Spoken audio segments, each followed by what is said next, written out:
Hello. Hello, hello, hello, hello. Welcome to the stream. I need to change the title. This title was wrong. My bad.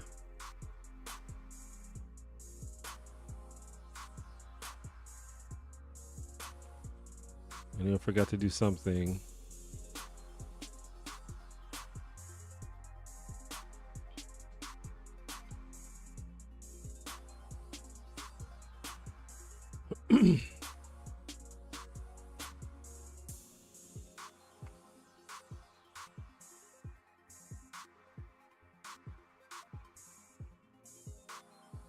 Let me know if you can hear me and see me. Also, let me know if the music is too loud or if the music is too annoying.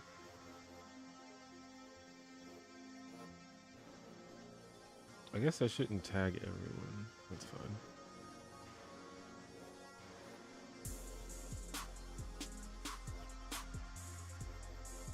I'm gonna try making a post and see if anybody sees it.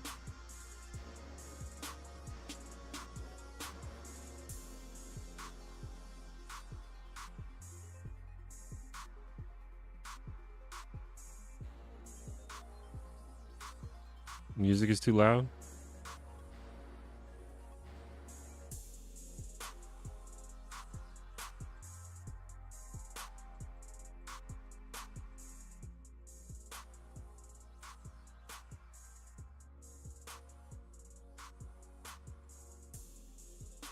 I can also maybe turn the mic up.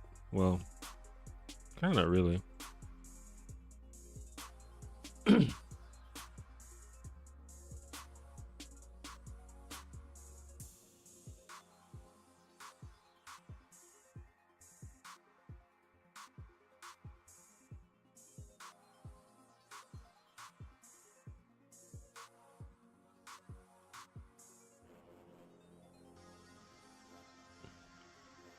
How's everybody doing?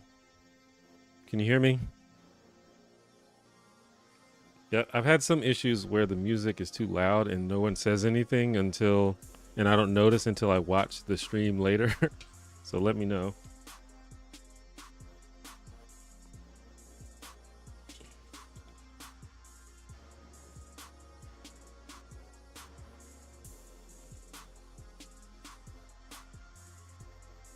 As usual, don't really have anything super planned, just kind of hanging out for a little bit. We can chat about whatever you guys want to chat about.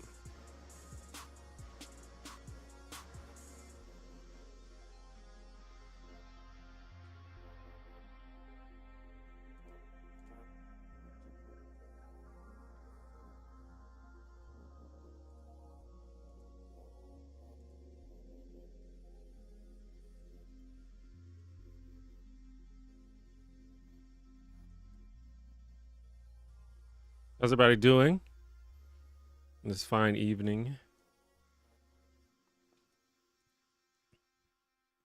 At least it's evening for me, or I guess it's night. Is evening and night the same thing?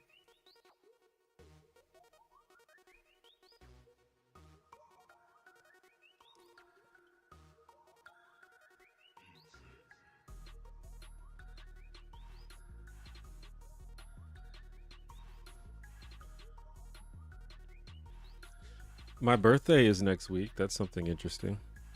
Oh, actually, it's in 2 weeks, not next week. But I am celebrating it next week. I'm going out of town. What was my favorite show growing up? My favorite show growing up? I mean, there was a lot of them, and it kind of depends on the era. I really loved the Spider-Man animated series. I watched that like every day after school. I also love the X-Men animated series, but it was usually off by the time I got home from school, so I missed it a lot. Obviously, I watched a lot of sitcoms. I watched a lot of Friends. I watched a lot of Seinfeld. I watched a lot of Martin and Living Single. I kind of watch just anytime a sitcom was on TV, I kind of watched it. But those are the ones that kind of stand out to me. Later, like in the sort of late high school, college years, I got really into the Boondocks. Really great show.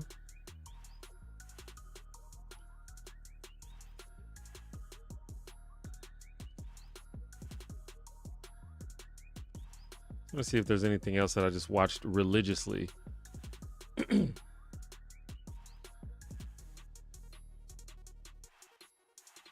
Obviously, Boy Meets World. Favorite movie?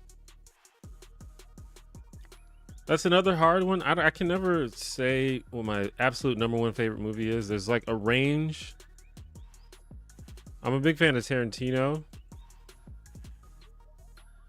So, and my favorite Tarantino movies are Jackie Brown and Kill Bill. So I always say those two is two of my favorite movies. Jasonuity, thank you for the. Is that Australian $5? Are you working on a Nebula original video?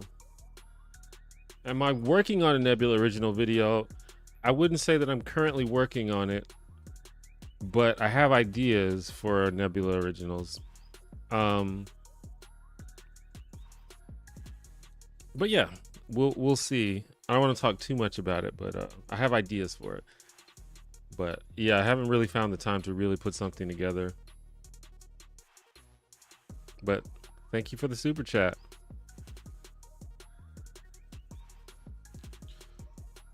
Another one of my favorite movies is Rush Hour. Another one of my favorite movies is Scott Pilgrim vs. the World.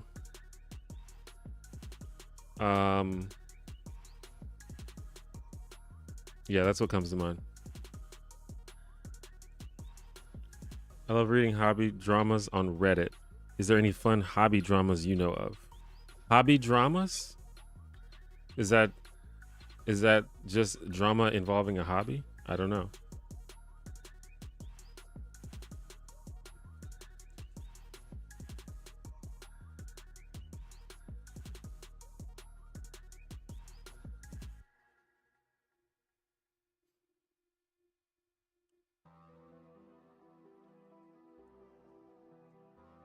What's a conspiracy theory you secretly believe in?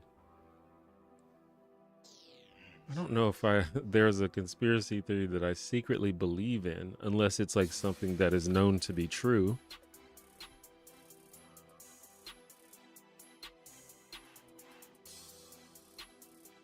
There are conspiracy theories that I think are interesting, like or funny. Like there's this conspiracy theory that says that Australia doesn't exist, which I think is funny.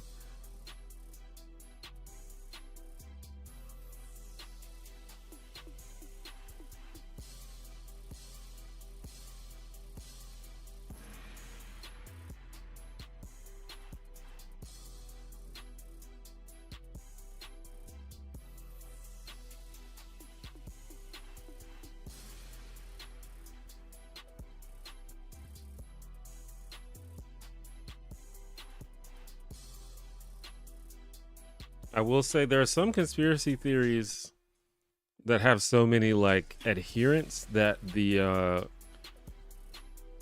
level of argumentation and support that these people have gathered for them is like so intensive that I see why people believe it. Like if you like go into like the whole flat earth thing, those people they'll like give you full dissertations about how the earth is flat, and they'll like write like scientific papers and stuff, or things that resemble scientific papers. It's the same thing with the moon landing thing.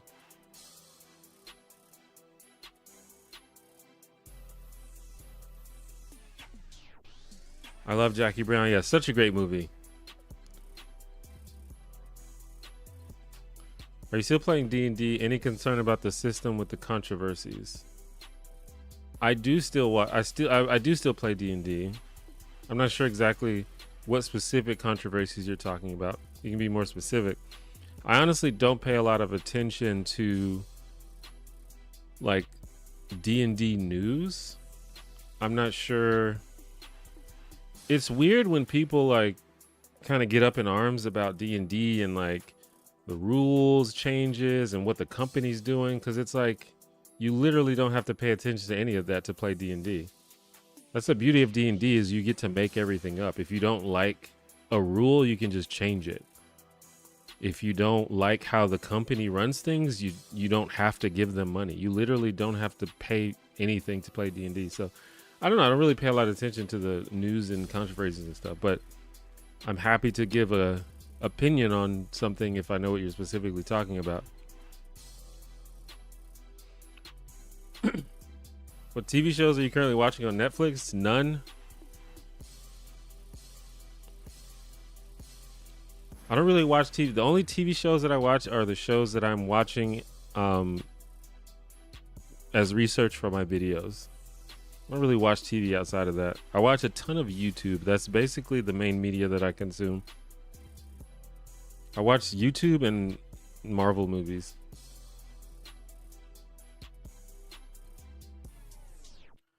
I was glad to see Rush Hour Love. Yeah, Rush Hour is it's a movie that means a lot to me because I just watched it a whole bunch of times growing up with my family and my brothers and stuff. And so me and my brothers basically know that movie by heart. We can like quote the entire movie.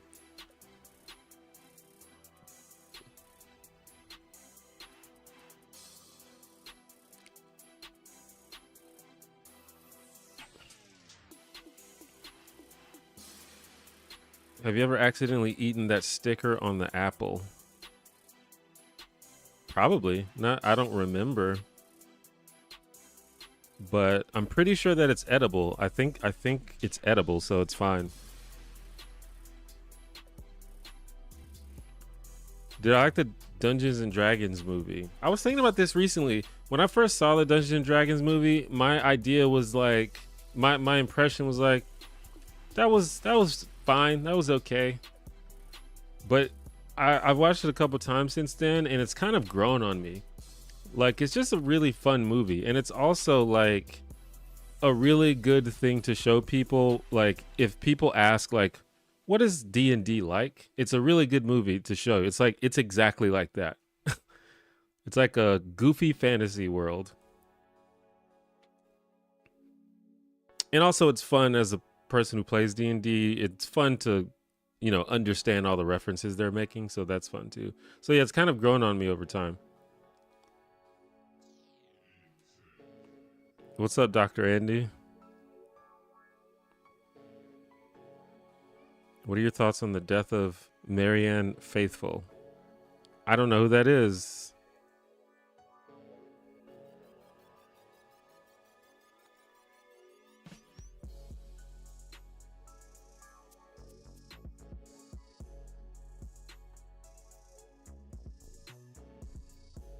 How do you feel about the current state of streaming services with all of them inserting more and more ads? It feels not worth it anymore.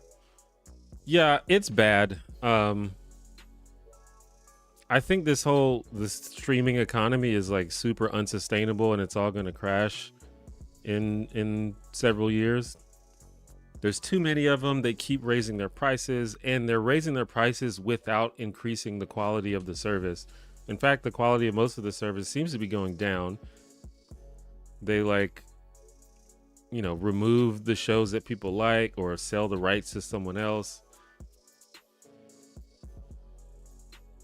They're adding advertisements while also increasing the price. Yeah, it's pretty bad. The problem is that's kind of how people watch TV now. So like, if you want to watch TV and if you want to keep up with like popular shows, you kind of have to get them. But I think eventually, I don't think it's sustainable.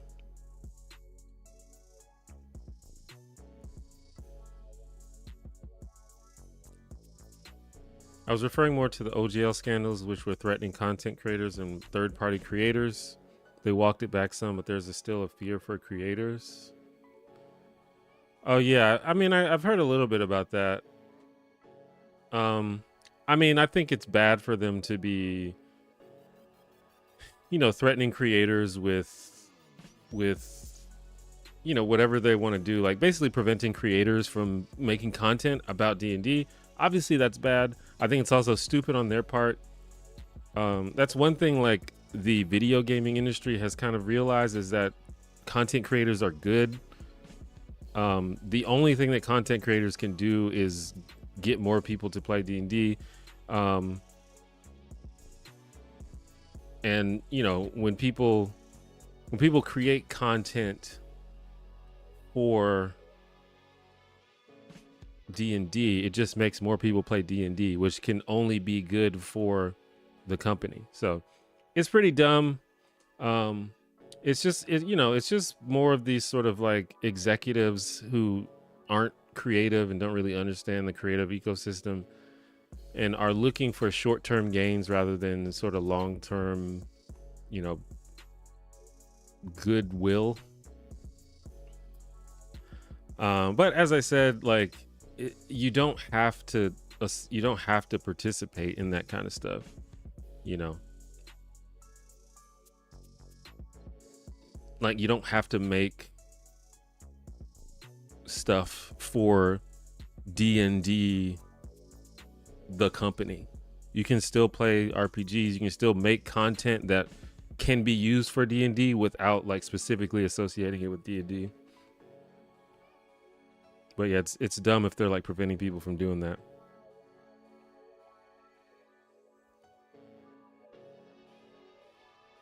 I was introduced to D&D through BSD&D, and I like it much better than the way I've seen other people do it, strictly adhering to rules, no adding people mid-campaign.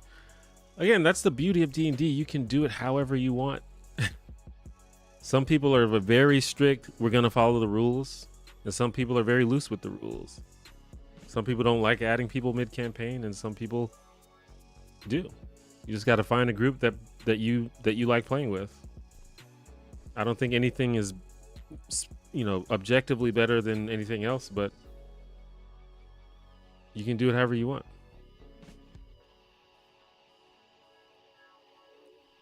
T1J, if you're an orphan, which celebrity do you want to be adopted by?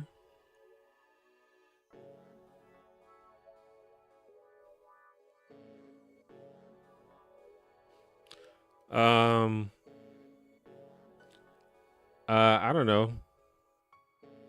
Kiki Palmer, Snoop Dogg, Sarah Silverman, Keanu Reeves. I don't know, I'm just naming celebrities that I think are cool.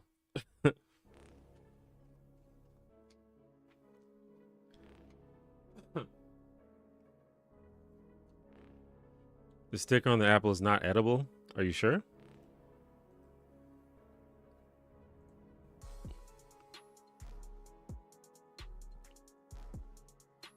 So you're not watching much shows, but what about gaming? Like video games? Honestly, don't play a lot of video games either. I've been playing, the last video game I played was probably Balatro. I've been playing that a decent bit. That's a really fun game. Every now and then I pop in GTA 5 and play that. Still a fun game. But yeah, I don't play a lot of games. I was like really, really obsessed with Overwatch for a long time, but I've kind of taken a break from that game.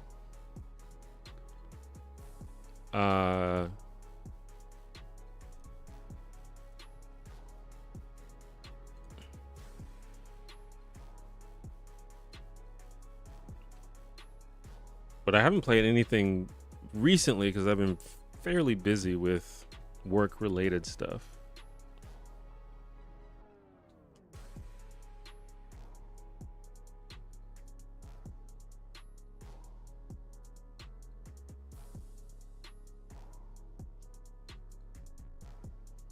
Have you ever watched the TV show Radio Free Roscoe? I have not. I think I've heard of that though.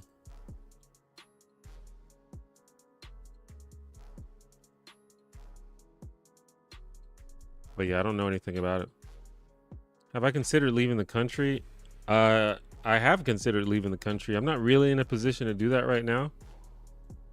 But if I was in the position to do it, I probably would. If you want to watch them legally, yeah, I guess so. Sometimes it's a hassle to watch something illegally, and it's just more convenient to just pay for it.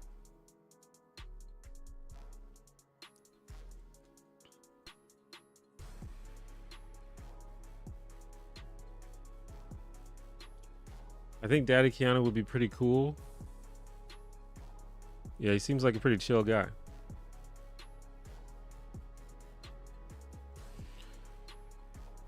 Would you want them to do a Daria sequel set in the present day where they're all like 40 and have teenagers themselves now? I mean, I'd check it out. That would be pretty cool, I guess. But it just depends on who made it and how they made it. But the idea of it is interesting to me.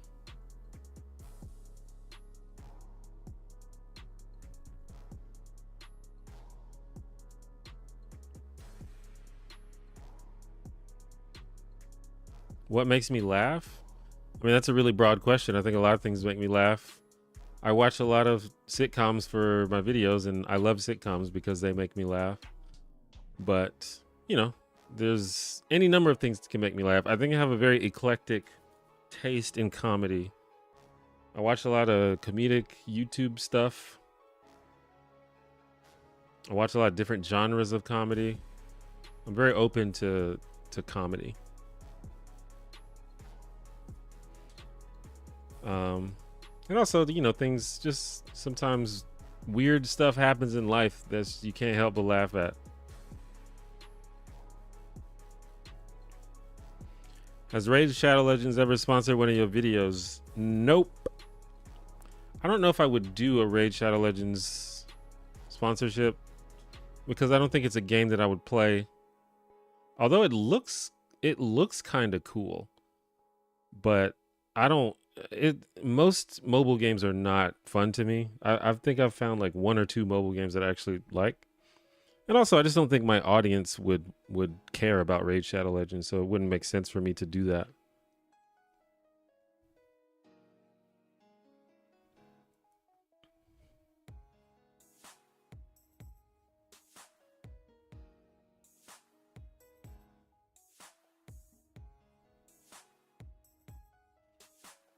What kind of reality show do you like the most?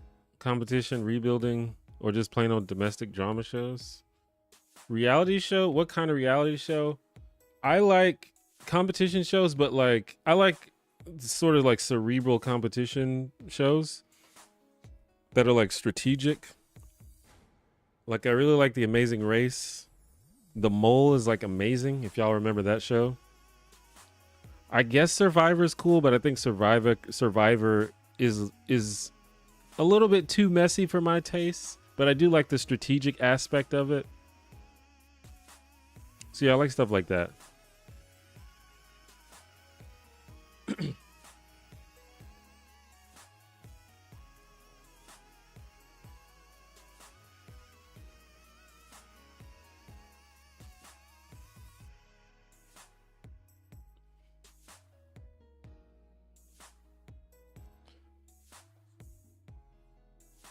Good for you, Miss Bella. I hope you had fun. Even Stevens or Fresh Prince of Bel-Air. Honestly, probably Even Stevens. Fresh Prince of Bel-Air is good, I guess. But I think Fresh Prince has a handful of really good episodes and a lot of mediocre episodes. Even Stevens, I think, was more consistently good.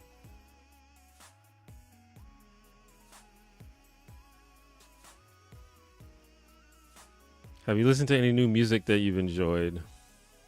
Not really. I don't really keep up with music either. I'm like the worst. Yeah, for a person that makes videos about media, I'm like the most out of touch with media.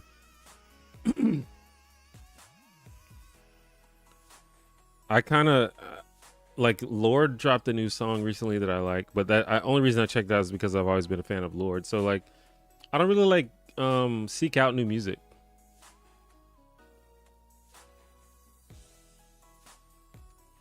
Are you watching the NBA playoffs? I'm watching the highlights. I'm not watching. I'm not really watching any of the games in full.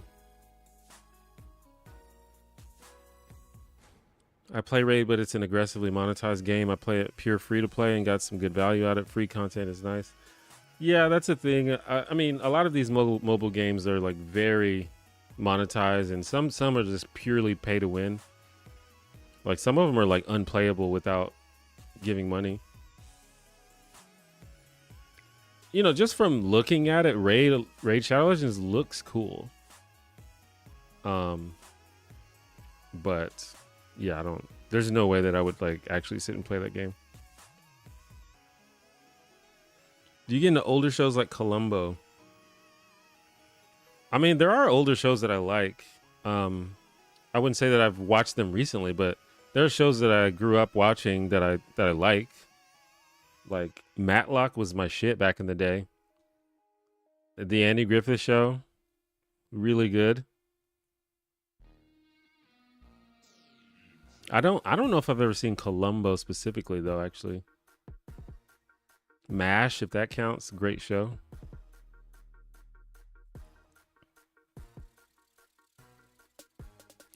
Did you catch Eddie Murphy's Tracy Morgan impression on a recent SNL Black Jeopardy? I think I know what you're talking about, but yeah, I've seen Eddie Murphy's has done the Tracy Morgan impression a couple times. It's pretty spot on. How much should GTA 6 cost? I don't think video games should cost more than $60. Honestly, $60 is a little bit too much, but it seems like that's going to change. People are saying that it might be $80, which is insane. There's a rumor that the budget for GTA 6 is $1 billion plus. I don't know if that's substantiated by anything. I think it's just something that people are saying, but if so, that means the game is probably going to be pretty expensive.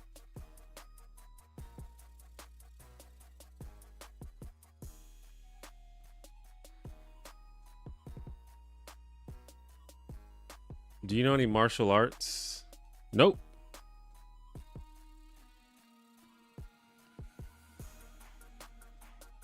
I have nunchucks that I practice with every now and then, but I don't know if that counts as knowing a martial art. What question do you want to be asked? Doesn't matter. The title says ask me literally anything.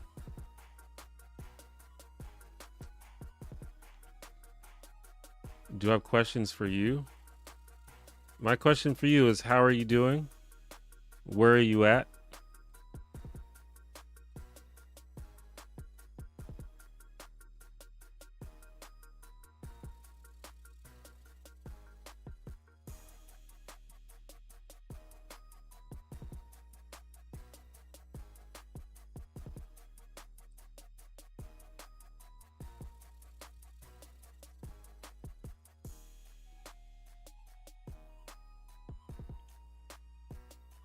Got a Matlock fan?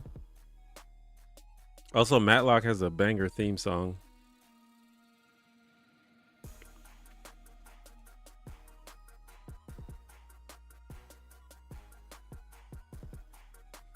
Have you ever seen Baywatch Nights? I never saw that one. I heard about it though. It's a train wreck you can't look away from. Interesting. It's kind of wild that $60 was kind of the price 20 years ago, which with inflations would put it over $100 now. Yeah, and to be fair, part of the problem is because these video games have super high budgets, at least the AAA games do. And I think they pretty much have to sell millions and millions of copies to profit. So like I think even $60 is like working at a loss a lot of the time. But, you know, it's not. No one said that you need to spend $500 million making a video game. I promise it's not necessary. And then you're going to also charge me for DLC later? Nah, dog.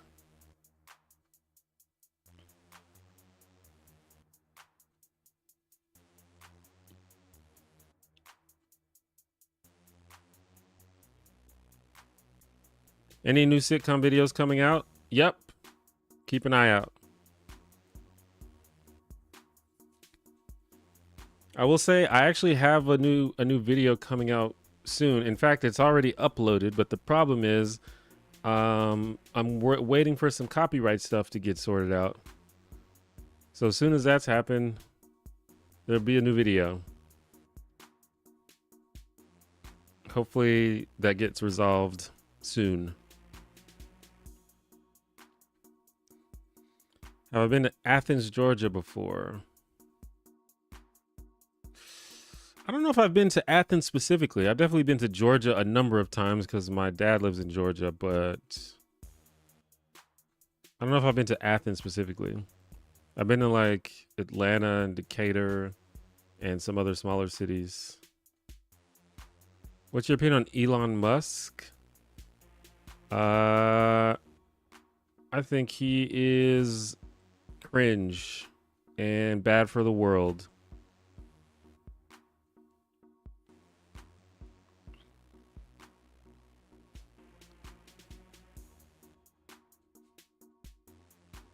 I'm good, but unemployed. Been out of work for almost a year now. Yeah, it sucks. Weird spot between me, overqualified and underqualified. Yeah, it can be hard out there. I hope that hope you figure something out.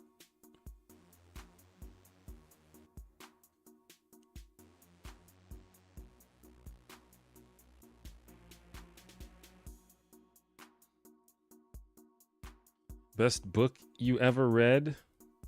Well, I haven't read that many books, so I'm not the best person to ask. Probably the best book I ever read is Atomic Habits, which is a personal development book that really changed the way that I think about developing good habits and bad habits. I'm like more of a nonfiction guy most of the time, but that's mainly because I haven't really read a lot of fiction, which I've been meaning to read more fiction lately.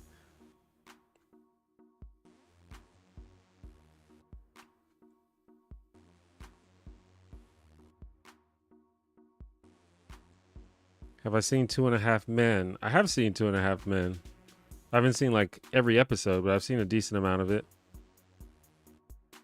It's not that good, but I kind of have an appreciation for almost all sitcoms. I just really appreciate the format. I like the format.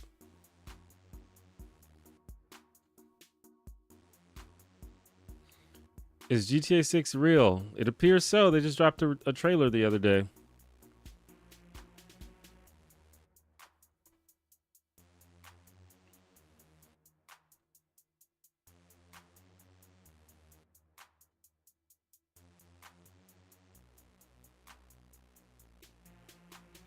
What are some of your favorite video games? Some of my favorite video games, well, I'm old, so most of my favorite video games are games that I grew up playing. I always say that my favorite video game of all time is Metal Gear Solid 3 Snake Eater. Perfect video game. I also love The Legend of Zelda: A Link to the Past. In my opinion, the best Zelda game ever made. Breath of the Wild is a close second.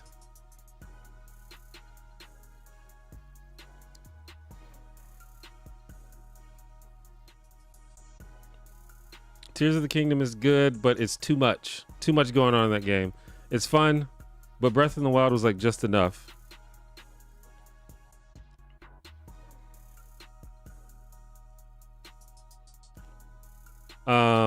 Super Mario World, also one of the greatest games ever made. Final Fantasy X, it's probably my favorite Final Fantasy.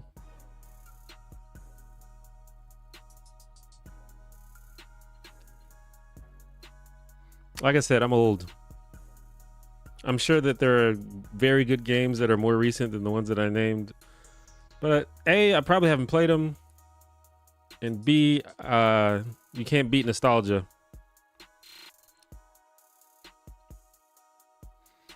Do you still prefer running D&D over playing it? Yeah. But I do like playing it, and I don't get to play that much.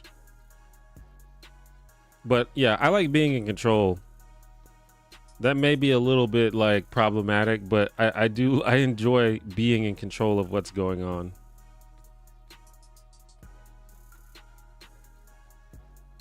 Do you watch anime? If so, do you have a favorite? I don't really watch anime.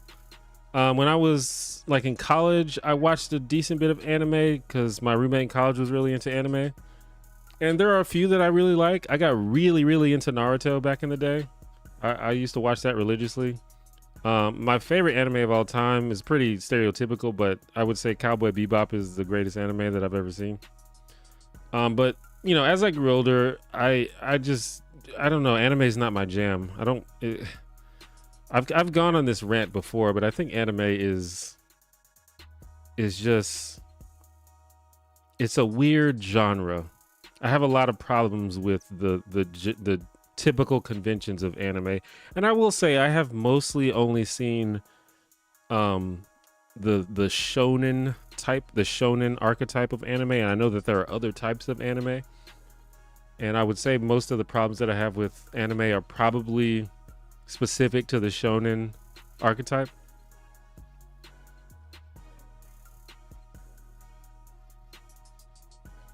But I have seen a few that I liked.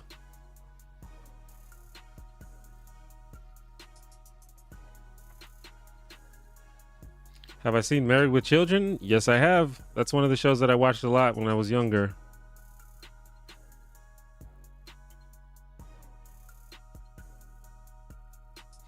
Do I like reading sex novels?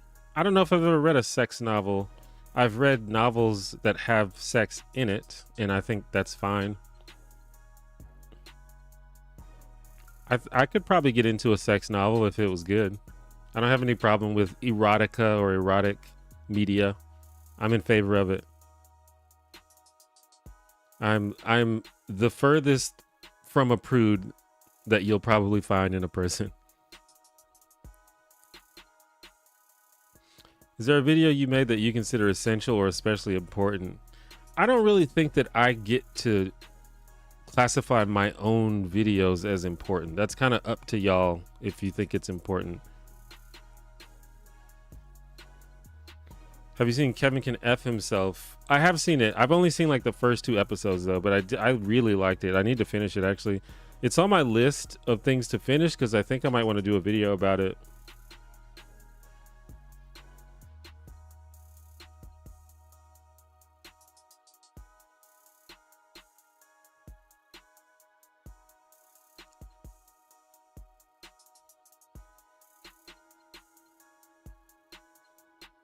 Speaking of nostalgia, did you give Oblivion Remastered a spin? I did not.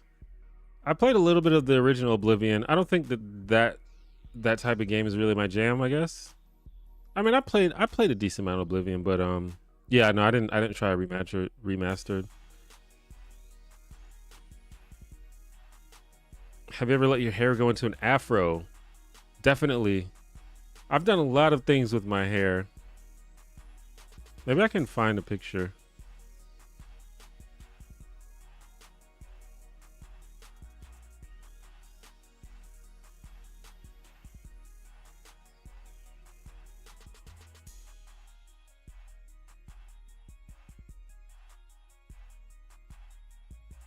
Hold on, I'm gonna see if I can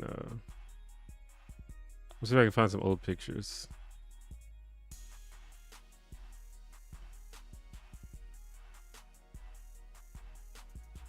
I have a long and storied history of weird hairstyles. Not necessarily weird, I guess, but interesting.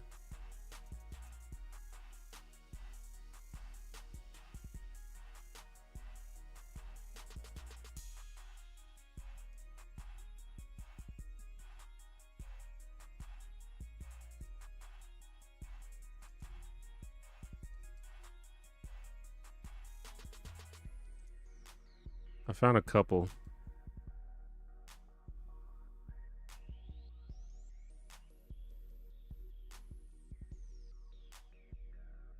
What's the best way to show this?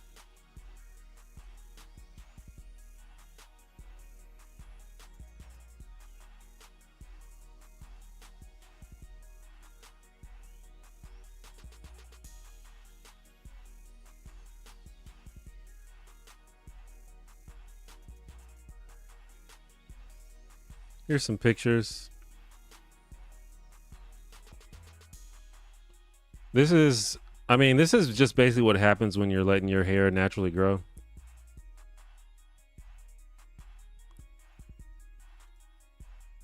This is me with, it's hard to tell in this picture, but my hair is straightened and it's like in a little ponytail.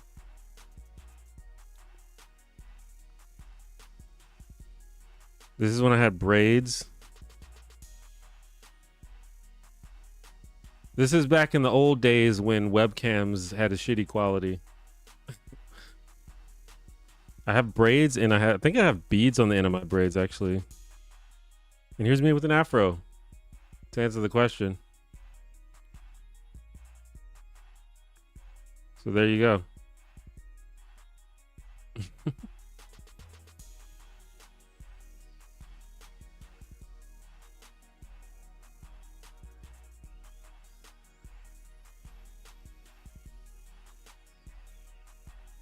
Arcane was exquisite. Yeah, I need to watch Arcane. Doro Hedoro. I think I've heard of that. I don't really know anything about it. Living Single or Friends.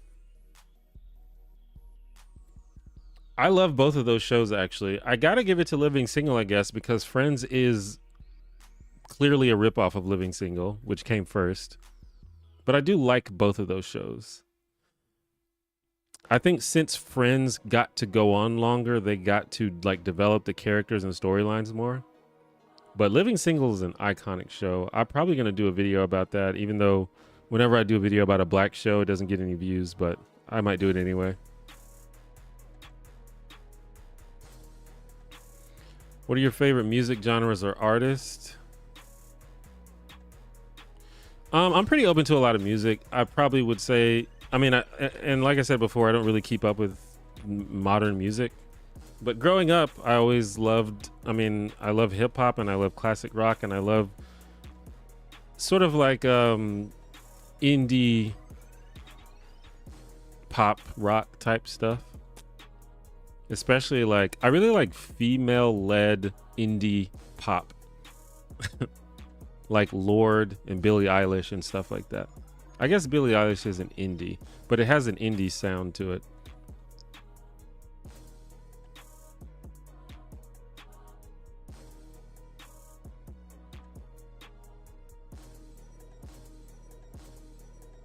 I always describe the type of music that I like as, I like music that is weird but also accessible. Like it can't be too weird to the point where it's like I don't even know what's going on. But if it's like too generic and bubblegum, then I'm not really into it either. Do I ever play any other TTRPG systems? Yes, I love Vampire the Masquerade almost as much as D&D. Maybe even more than D&D actually. I love Vampire the Masquerade. I played a lot of Call of Cthulhu, another great game. I haven't played a bunch of different systems, but I have played a few. I've played like Kids on Bikes, which is, you know, just fun, easy to run.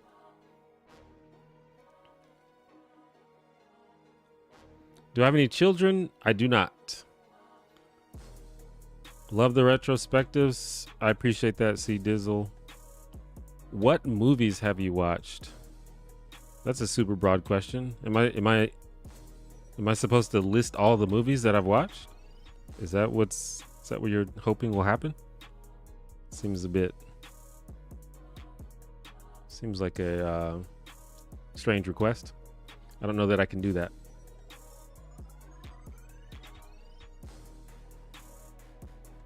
I grew up in the 70s. When I see people with afros, I get nostalgic. That's what's up. Yeah, I mean, I didn't grow up in the 70s, but I just like having hair.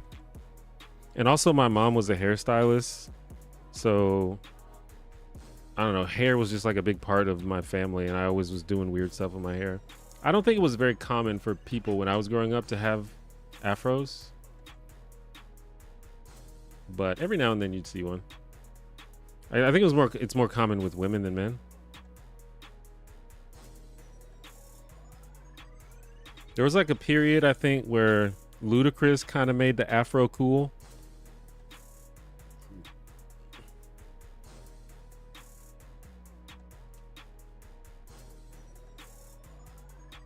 Have you played Bloodborne?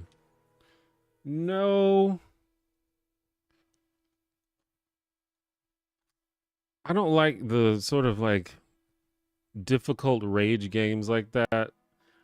I think Bloodborne is supposed to be like the easy From Software game. At least that's what I've heard. But those games are too hard. I'm not trying to like. That's not my idea of a good experience. Is to play a game where you just die over and over again. Like, I don't mind a challenging game, but those games seem to be designed to piss you off, which is not my idea of a good time. I've watched people play Bloodborne who seem to enjoy it, and that's cool. Like, I watched my buddy play a lot of Bloodborne.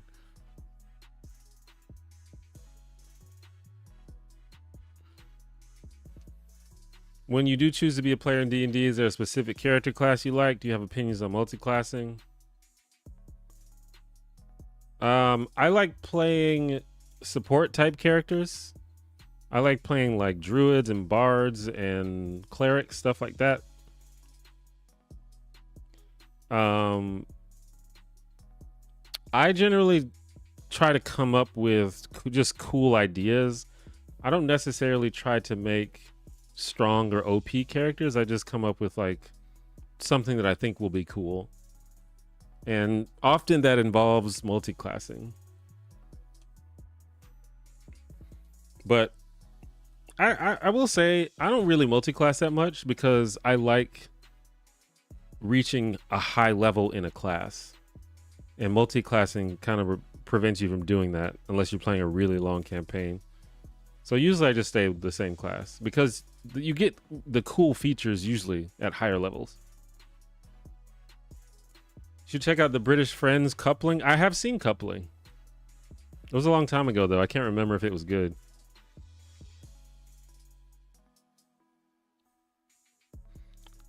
Bro's not watching Andor? I'm not. But I'm not watching anything, so it's nothing against Andor. Is Bjork too weird for you? I don't know that much about Bjork, but I think Bjork is right in the borderline of still being accessible, but also weird.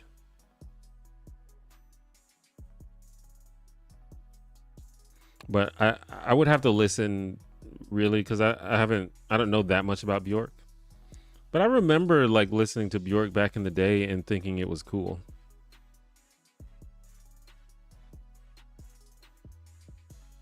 Do you like that they're making a live action Scooby-Doo series on Netflix? Do I like it? I don't know. I don't have any opinion about it until I see it. I think it's kind of weird to like hate on something before you've seen it.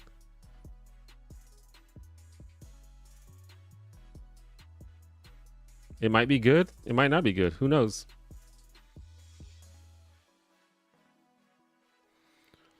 Do you play board games other than Scrabble? Yeah, I'm down to play any board game. In fact, I don't play. I mean, I play like Scrabble on my phone here and there, but I would say I play other games more than Scrabble. But yeah, I'm down to play any board game. I love board games. What stands out to you about Living Single versus other sitcoms? Living Single has really great characters. The performances are really, really good. I think it has like some of the best like acting in terms of comedic sitcoms from the time. Very memorable characters.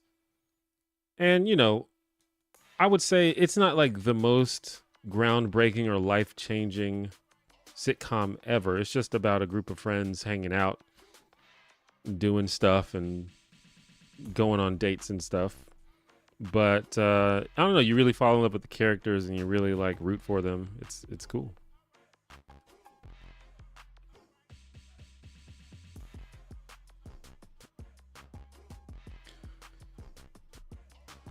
Favorite retro 80s arcade games. Retro 80s arcade games.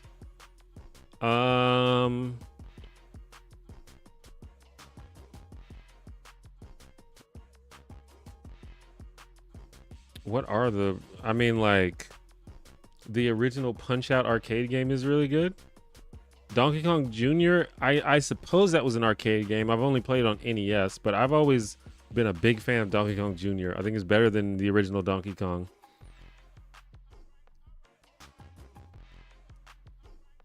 I assume that that was an arcade game. And I'm not even sure if that came out in the 80s. I'm just kind of assuming. The problem is I was like single digits in the 80s. So I don't remember.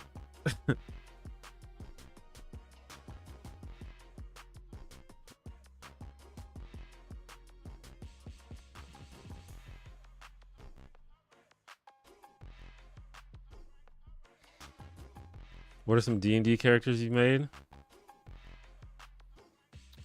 Well, I've made a bunch of them. I think a couple of my favorites, I made a Dragonborn bard that was... He was a bard who was basically his charisma came from his speaking. Like a lot of times bards are like performers or musicians, but this guy was just a speaker and he was like a con man. So he was like just this smooth talking big, he's like this big giant dragonborn, silver dragonborn, who was the con man. And I tried to make him, and this is what I'm talking about when I go more for cool than powerful, because I tried to make it so that he did not attack. He only used his words. So basically he used spells like Tasha's Hideous Laughter and Vicious Mockery and stuff like that, if you're familiar with that. And it probably was like not powerful, but it was fun.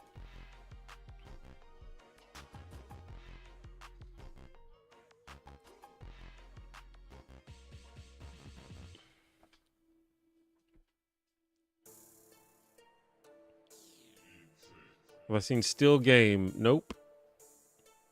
I think it will be better than Velma. That's not a very high bar because Velma wasn't that good, at least in my opinion.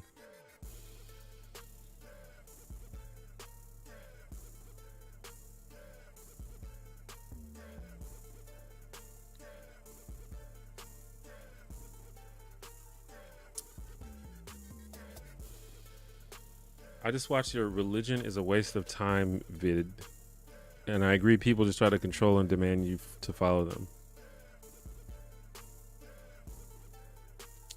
That's a video I made like 15 years ago or something, isn't it?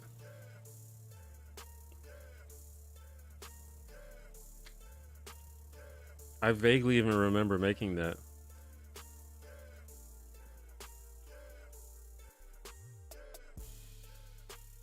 Yeah, it's not religion is a waste of time. It's religious debates are a waste of time. But maybe that's what you meant. Or did I read that wrong? Yeah. 13 years ago. I don't even know. I don't even know what I say in that video. But I do still think that religious debates are a waste of time.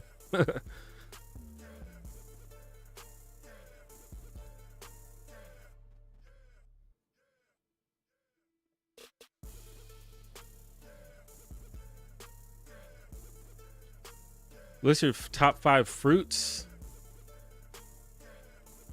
Top 5 fruits. I don't know. I mean, off the top of my head, definitely pear is up there. Definitely grapes up there, specifically white grapes / green grapes. And pineapple is definitely up there. I know that those 3 are in the top 5. Outside of that, not sure. I like plums. Apples are always good. I think apples are kind of boring though.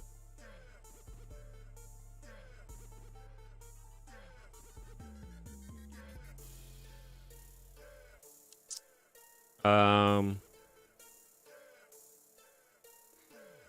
can't think of anything else though. Not peaches, not bananas. I guess we'll just go with plums and apples.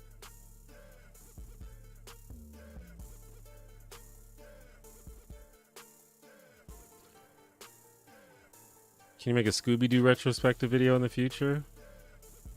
I guess it's possible. I've been wanting to make a video about Mystery Incorporated, which I think is absolutely genius.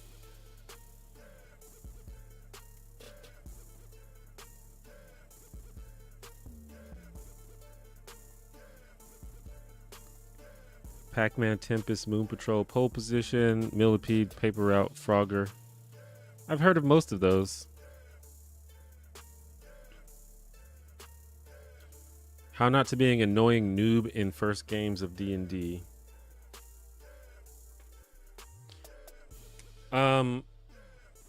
Well, I think the first thing is to make sure that you're playing with people that are not going to give you a hard time for being new. I think if you're new to D&D and someone calls you or implies that you are an annoying noob, they're being annoying and rude. But I don't know, just play the game and have fun.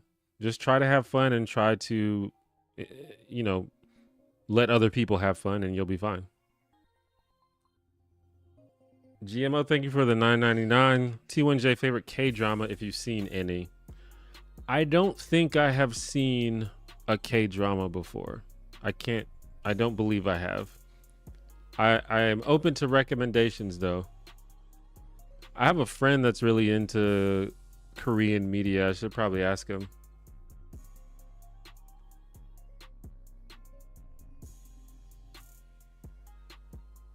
What's your highest level on Frogger?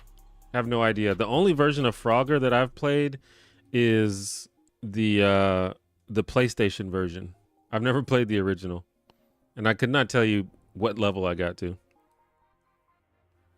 What is it with YouTubers and picking pears number one? It's a hot take, and I'm tired of pretending it's just natural. This is like the 10th YouTuber to say pears.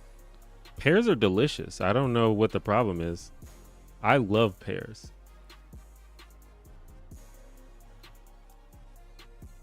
Mystery Incorporated was the goated fucking show. Hard agree. Very good. I love it.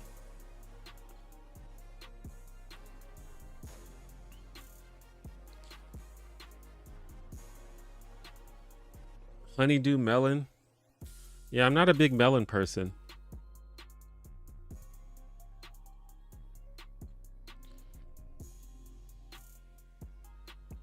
Rizzler, gritty up to the block and tell us, are you Simperial or a true storm cuck of Skyrim? I have no idea what that means, but it was fun to say.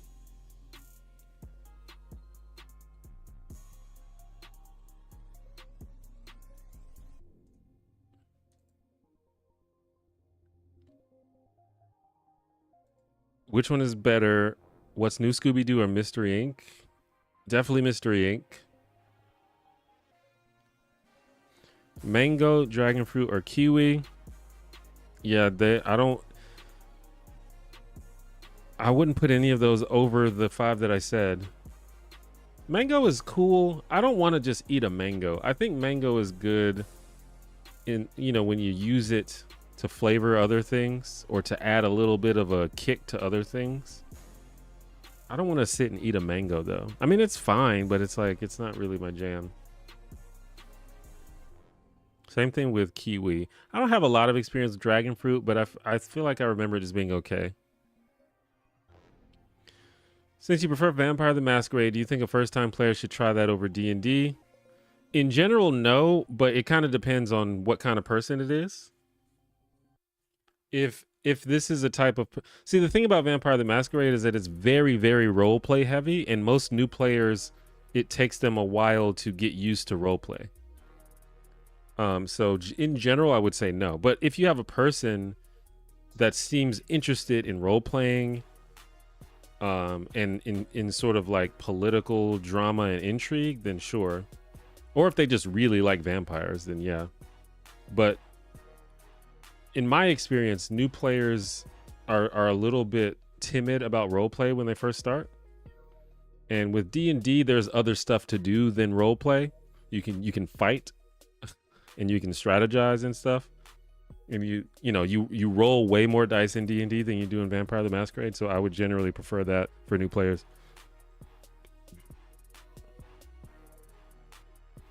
It's okay to not be great at new stuff, just have fun. Too many people are afraid of failing when it's largely expected for new activities. Yeah. I mean, I suppose that this is something that has to be repeated, but when you are new to something, you are almost certainly not going to be good at it. And that just applies to everything. And there's nothing wrong with that, and you shouldn't be afraid of that. And like I said, if people are giving you grief because you're not good at a thing when you start, that's them being an asshole. And also, D&D is not like a thing that you just get good at. Like it's not that type of game. Because there's an infinite number of ways to play D&D. And as long as you're having fun, then you're doing it right. That's what I love about D&D. There's certain aspects you can get better at. Like you can get good at improv. You can get good at, building strong characters. You can get good at writing campaigns. But none of that equals being good at D&D. Because the only thing that's required for being good at D&D is having fun.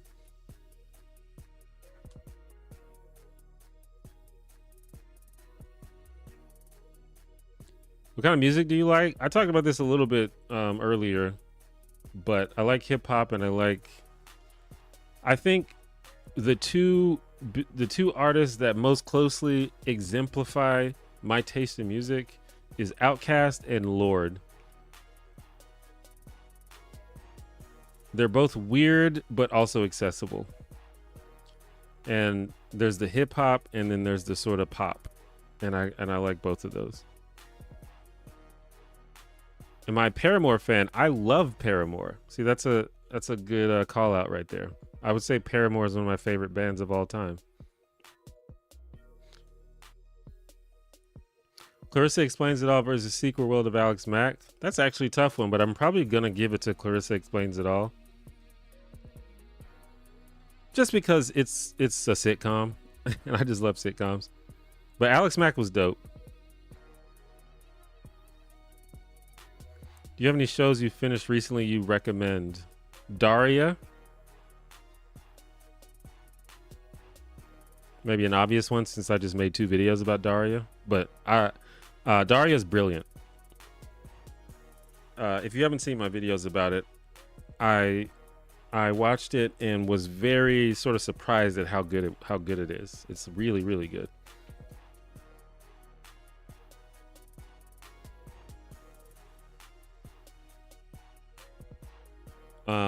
Anything else that I finished recently? I don't know. The thing is, if I've watched the show, I probably made a video about it. And I think so far, most of the shows that I've made videos about have been good. So I would recommend any of those. But I will say Daria most recently is the one that I've been most pleasantly surprised by.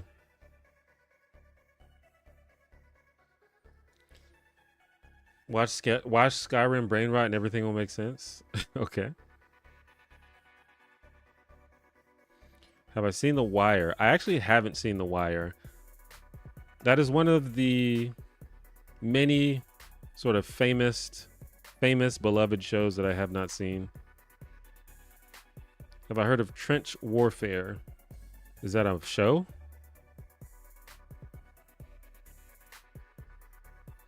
Do I ever watch Black Mirror? I've seen 1 episode of Black Mirror. What are your favorite video games to play? I haven't played a whole lot of video games in the past month or so because I'm really busy with work stuff. The last video game, I would say the last 2 video games I was obsessed with have been Balatro and Overwatch. And Street Fighter. I'm probably going to get back into Street Fighter 6 because I just watched Evo Japan, which was the other day, which is a big fighting game tournament for those that don't know. And it inspired me. I love fighting games. Was a dragon fruit you tried pink or yellow? Because they have very different flavors. Pink from store is very bland, kind of watermelony, but not enough flavor. Yellow is more tropical.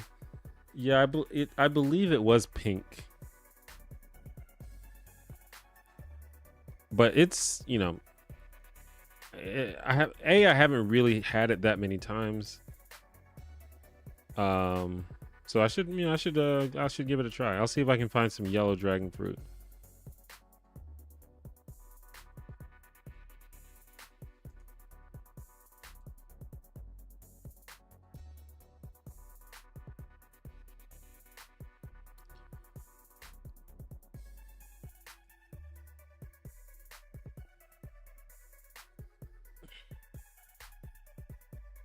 How do you feel about Paramore's newest album? I don't think that I've heard it in full.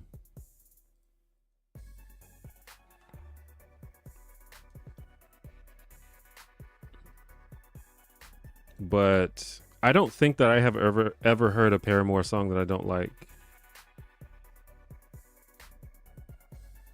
But I also these days don't really just sit down and listen to full albums. I rarely do that. I probably should do it more though.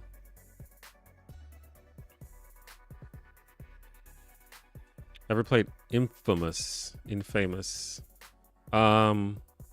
like an old game, right?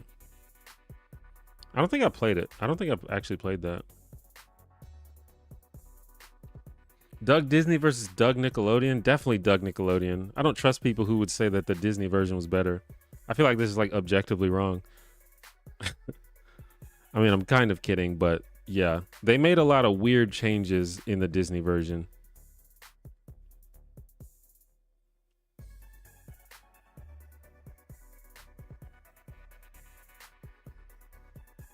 Oh, Trench Warfare is a tabletop game. No, I haven't played that, and I haven't heard of it. There's a lot of systems. That's the more I get into like tabletop, the more I realize there are like dozens and dozens, if not hundreds, of different RPGs and systems out there that I just don't know anything about. Anybody here watch Game of Thrones? I didn't, but I bet most people here have at least a little bit. It's one of the most popular shows ever made.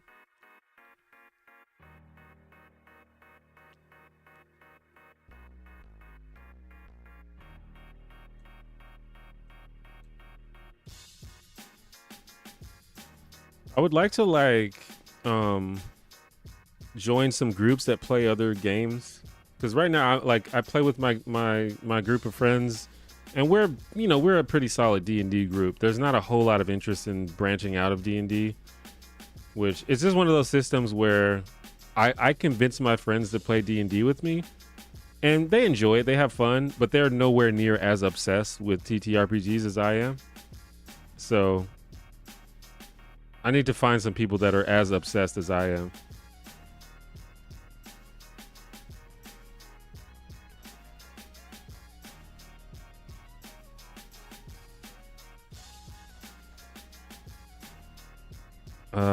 What's up, Lori? Can't stay, but I've been watching your stuff for years and I love it. Keep up the good work. I appreciate that. Thank you. Thanks for stopping by.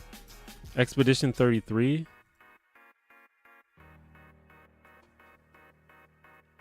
I don't know anything about that, actually. Any modern sitcoms that you like? It seems to be a dying medium. Yeah, I mean, I don't know if it's a dying medium, but it's changed for sure. I think Abbott Elementary is decent. I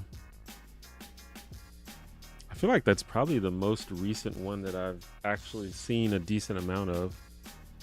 What are some modern sitcoms?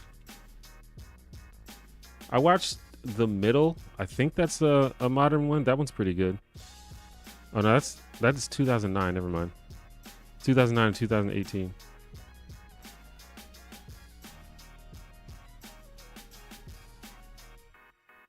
If 2018 counts.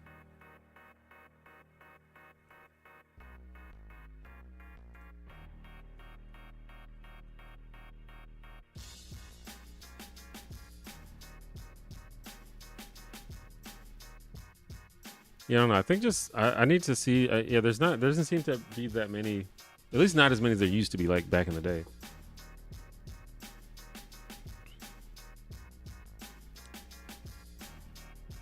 Did you start with Street Fighter in the 90s arcades?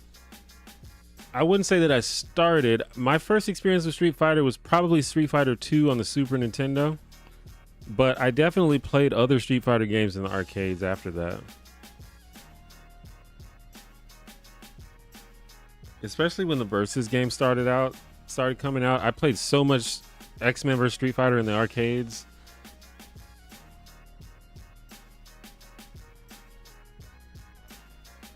Who would win at Tekken, you or FD Signifier? Definitely FD Signifier. He's a beast of that game. I could probably beat him in Street Fighter though. I don't think he plays that game. Have I seen Sinners? I have not, but everybody's talking about it, which makes me think that I should see it. It's on the PS3 about a man named Cole McGrath who delivers a device called the Ray Sphere, and it blows up in his face, ripping 6 square blocks of Empire City, killing everyone except Cole. Yeah, I vaguely remember. I don't think that I played it, but I remember, like, maybe I watched some other friends play it, or maybe I saw like videos of it or something. I don't know, because I can like picture it in my mind, but I definitely didn't play it. Maybe I played a demo of it. Maybe that's what I'm thinking of.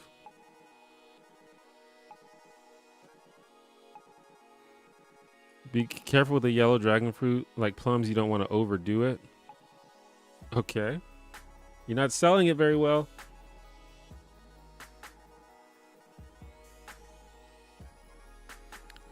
Have I played Mutants and Masterminds? I have not, but I have heard of that one.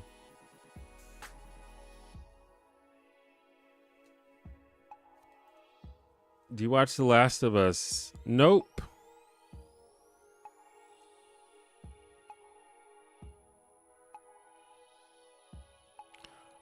I'll always associate Paramore with their first 3 albums. I like their 2010s and 2020 stuff, but I always associate Paramore with the pop punk sound.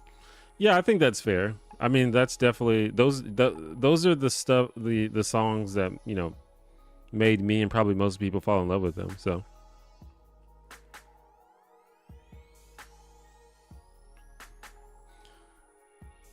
there's a TTRPG out there for everyone. I play many different systems at this point. Thankfully, I found my group that is also obsessed, so we try a lot. Yeah. Currently Cyberpunk, waiting on Stormlight.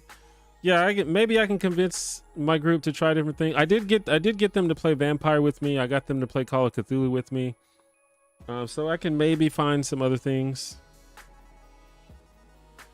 Also, as time goes by, people are kind of like have less time. So they probably are like a little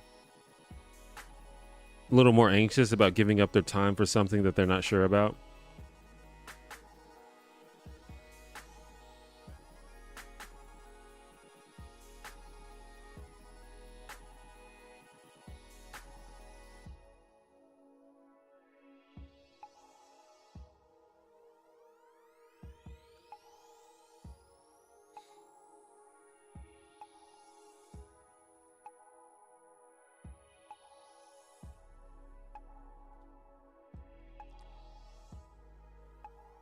Heard bad things about it, but I've played the games and they were fun.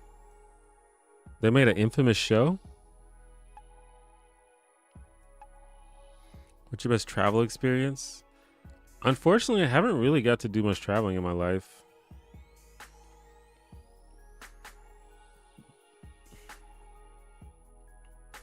The furthest that I've traveled is probably when I went to California for VidCon in 2016. That's something that I hope to do in the next phase of my life, is to travel more.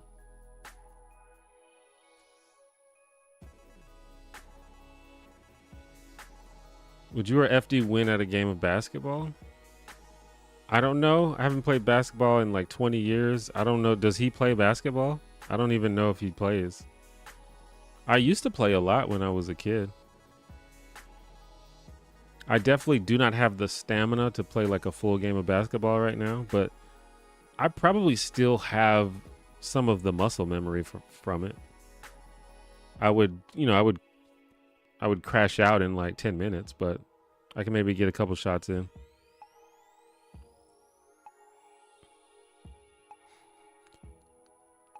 I like streams like this. Thank you for answering my questions. Been watching your channel for a long time. I always appreciate your analyses and am excited to see what you do next. I appreciate that. Thank you for the kind comment. Oh, you're talking about The Last of Us show. Okay, yeah. Yeah, I don't know. I thought it seemed like people like the first season, but are people like talking shit about the second season?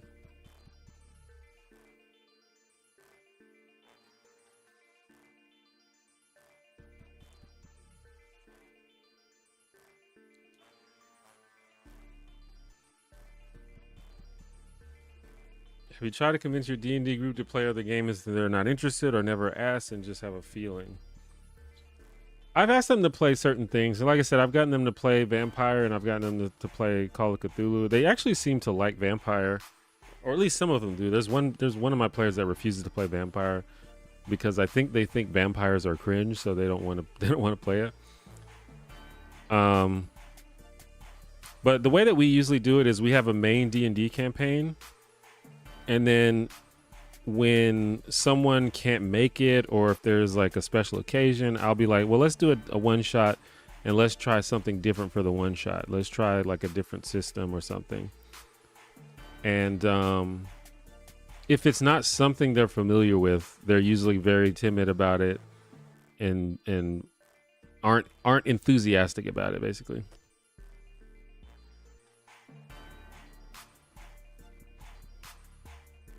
But I have gotten them to play a few things. They really like Dread. Dread is another game where you use a Jenga tower. And that's something that I've really gotten them into. But yeah, I can probably, you know, try some new things.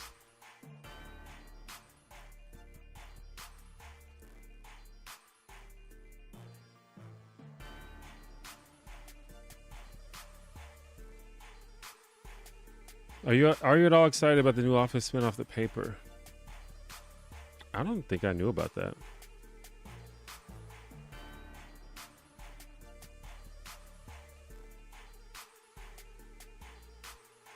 Yeah, I didn't even know that was a thing. I'm gonna have to look into that.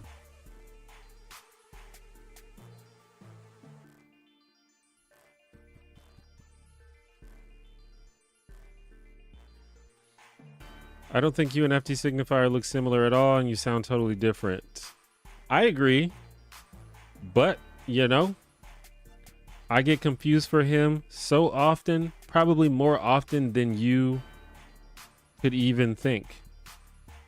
And it's a little crazy.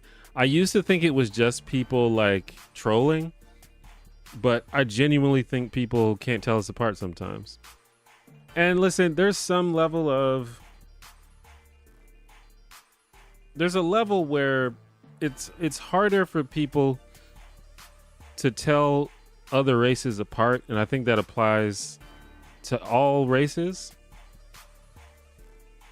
But especially when you spend a lot of time watching somebody, and maybe these people don't spend a lot of time watching somebody, but a lot of times I'll get people who seem to be like genuine fans of FT Signifier and watch a lot of his videos. It's like, you watch this dude enough to where you should understand what he looks like.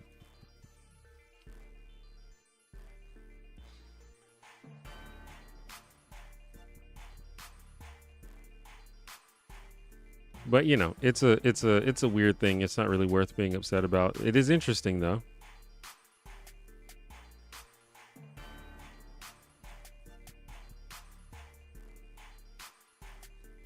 Would you say that your favorite rapper is your favorite rapper's favorite rapper, MF Doom?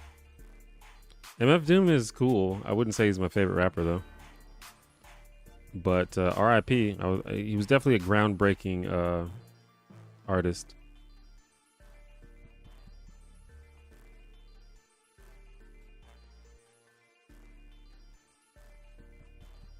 Considering you work for yourself as a YouTuber, if your future partner had a regular hourly job, wouldn't it be more your responsibility to work around their schedule? Yeah, I would say so.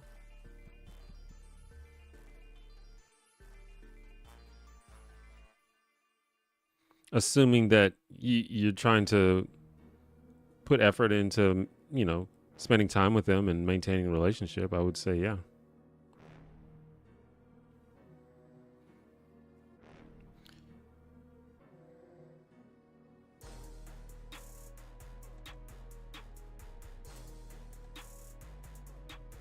Blades in the Dark could be a fun one to try. I've heard of that one as well. A lot of times what makes me want to try a game is when I see other people playing it. Like, that's how I got so into Vampire the Masquerade, is from watching LA by Night, which, if you don't know, is just a show where people play vampire. And I think it's like probably the best TTRPG actual play show on the internet. Better than Critical Role, better than Dimension 20. I think it's super good. And so that's kind of the main reason that I was even interested in Vampire the Masquerade. So if I can find people like playing these games and it's like actually like it looks cool, and that kind of makes me want to try it.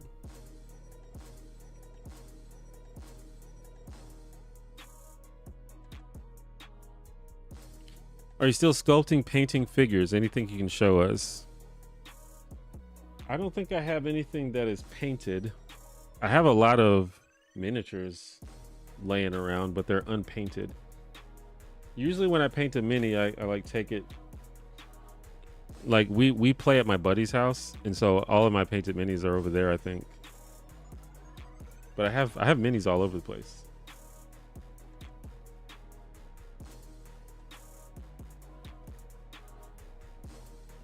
Here's a little dude with a briefcase. Will it focus?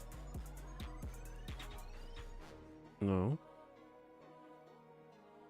I'm not sure what I'm going to use this for, but it's just a little dude holding a briefcase. Got it from Etsy.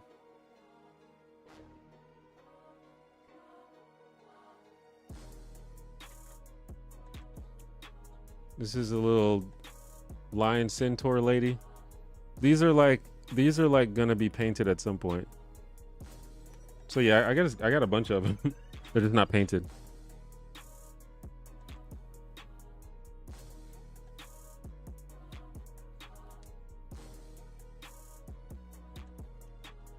Have I worked at GameStop? Nope. When I was a kid, I wanted to work at GameStop so bad, but almost everyone that I know who or have heard of who worked at GameStop hated it. But it's probably just because it's retail, and retail is maybe the worst genre of job to have, in my experience at least. I think retail is just the worst industry to be employed in. Soul crushing.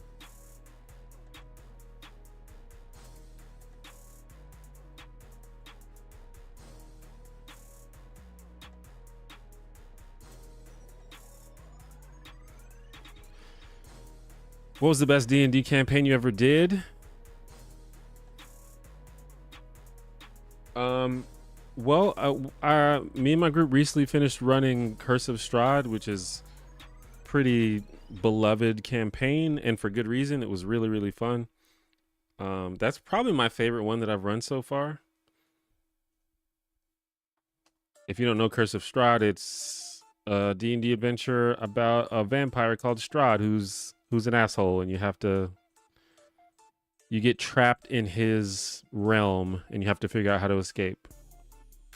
It's really fun. It's very dark and very disturbing. I enjoy it.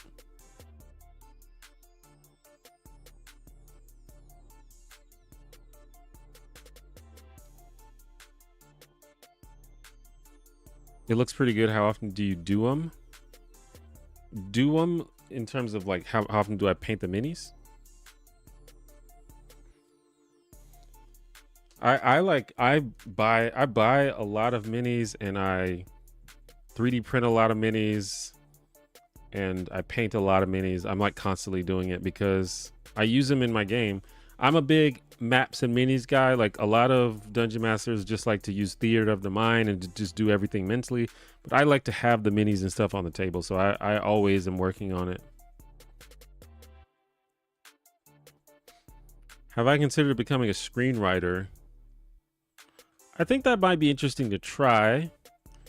I don't know if it's just like a thing you just become, but yeah, I've never really tried it. I'm sure it's a particular skill that you'd have to work at, but you know, as with anything else, you have to start somewhere. But yeah, it might be interesting to like write a movie. I think it would be cool to write for a TV show. But going back to being a dungeon master, I'm not used to like not being in creative control of everything. So like being part of a writing team would be an adjustment. Electro Main, thank you for the $9.99. Hi T1J, Heiko and this mother. What do you think of AI? Do you use it? How do you think you will practically use it moving forward as the tech gets better. I don't know. We have to see. We have to see what's going to happen with AI. I don't know. I have like complex feelings about AI. I think AI is clearly like an amazing technology. I use Chat GPT like every day, so I use that. Obviously there's the problems with AI where it's like modeling off of people's work, usually without permission or compensation, and that's a problem, and I don't know if there's anything that we can do about that. And since there's nothing that we can do about it, it seems like you might as well use it for the things that it's good for, because it is good for stuff. I think the things that I'm worried about are AI putting people out of work, which is bad, and also AI impersonating humans, which is also a problem. If we can find ways to circumvent those problems, then it'll be good. But in general, I am in favor of the advancement of technology. It just always makes the world better, usually. Maybe not immediately, but eventually. And AI seems to be like the biggest tech advancement in our lifetimes. Like the stuff that you can do with ChatGPT itself is crazy. Like, you know, as a YouTuber, I can tell ChatGPT to research an entire series of books for me. Like, that's insane.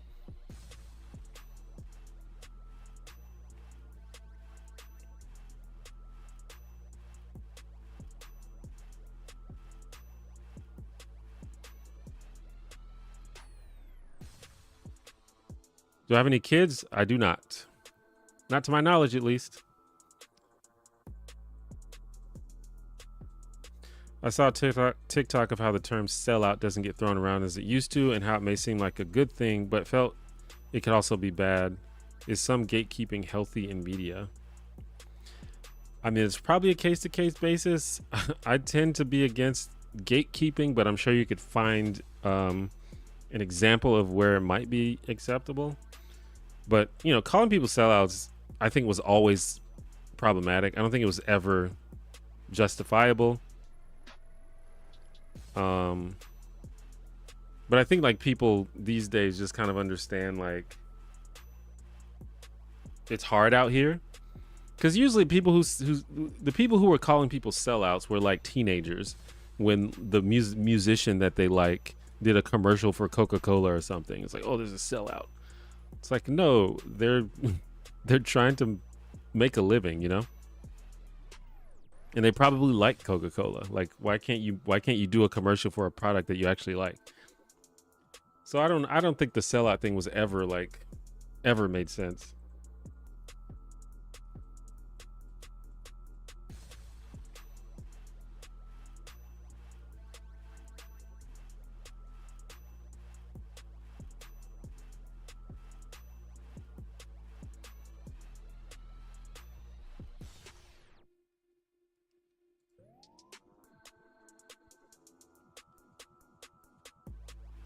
Thoughts on 1989's Glory? Is that the Denzel Washington movie?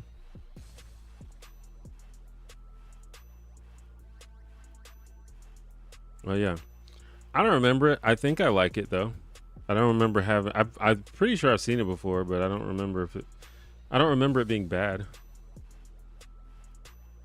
If you had the opportunity to resurrect one TV show that ended without a proper finale, what show would it be and why? I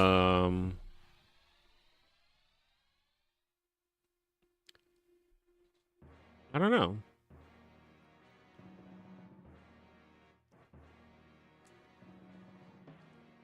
I'm trying to think.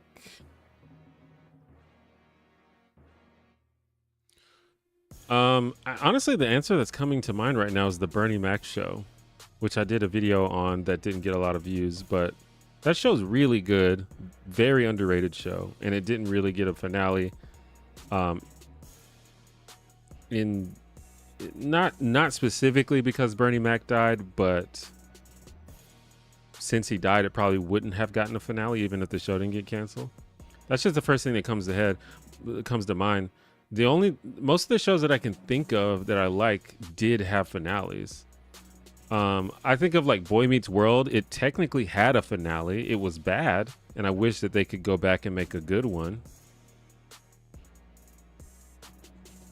So if that counts, but it did have a finale.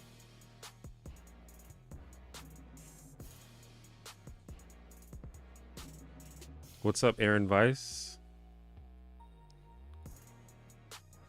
AI is like a hammer. You can build a house or commit a crime. The tool is neutral. How you use it is what matters. That's true, but I mean, most of the problems about AI are not in how users use them. It's in how the developers and companies that are developing this technology are using them.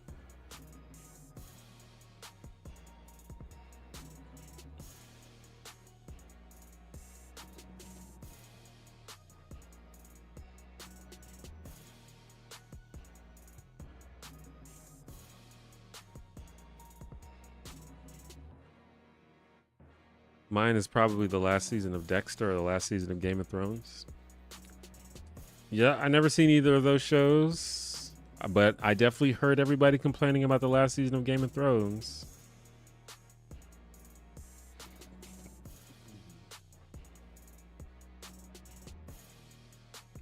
The term "get the bag" is understandable, but when I see every celebrity in the last round of Super Bowl commercials, I have considers.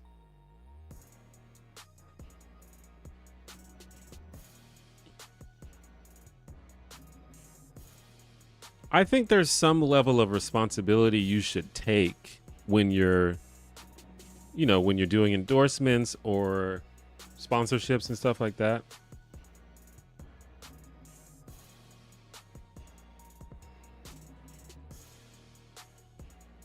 Like I think people would or someone in this chat asked me earlier if I've ever done a sponsorship for Raid Shadow Legends, which I haven't. And I don't think I would. I don't think there's anything wrong with Raid Shadow Legends. And I think if I did a sponsorship for Raid Shadow Legends, I think most of y'all would be fine with that because you understand, we're trying to make money out here. But I probably wouldn't do it because I don't think most of you care about Raid Shadow Legends. And I don't care about Raid Shadow Legends. So it's like, it just seems a little cringe to do it just for the money. Now, if they offered me like a life-changing amount of money, I obviously would have to consider it. But outside of that, it's like, I think there is a level of, if not being unethical, at least being cringe.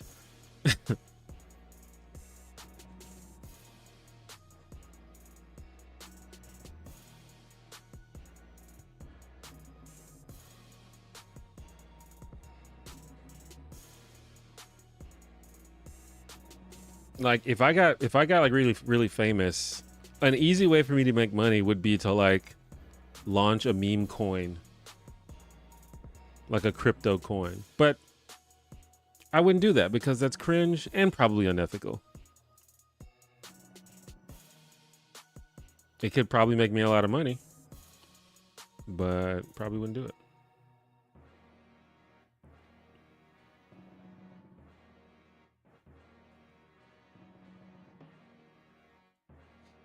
How are people supposed to be judged for making money in a society that requires that for survival? That said, it hurts my soul to see people still doing BetterHelp sponsorships. I don't know. I haven't done the full research on BetterHelp. It seems weird to me that people would continue to do sponsorships for it if it was still bad, especially like people that I consider to be like thoughtful and responsible people. But I guess that's possible. I don't know.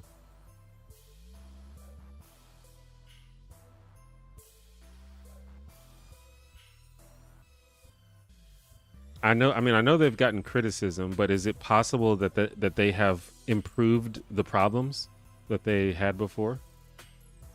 I don't know because I haven't looked into it, but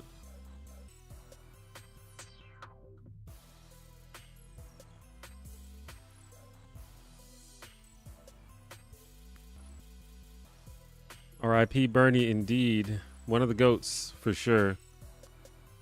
Moesha. Oh yeah, Moesha ended on a massive cliffhanger, if I remember correctly. Didn't Miles get kidnapped or something like that on the last episode?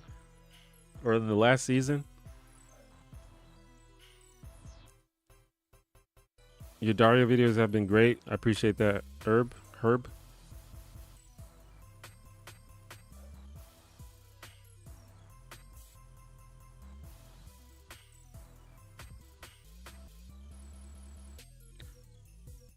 Will there be a Daria video 3? If so, or if considering what topics?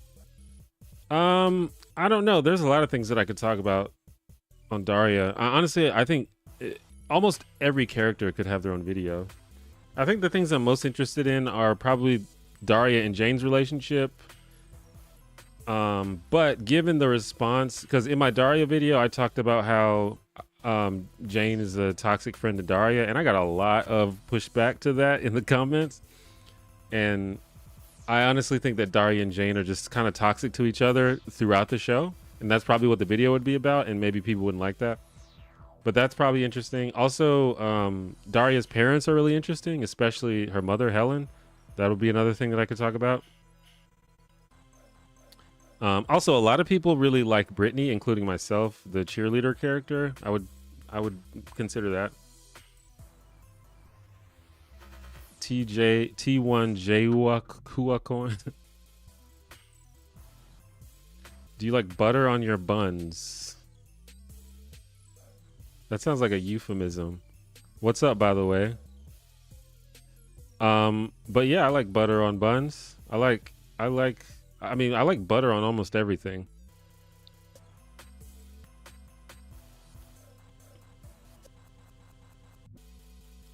I'm a fairly new subscriber. I stumbled upon your page when your toxic love triangle video from The Office was recommended on my For You page. What inspired you to start creating analysis style videos?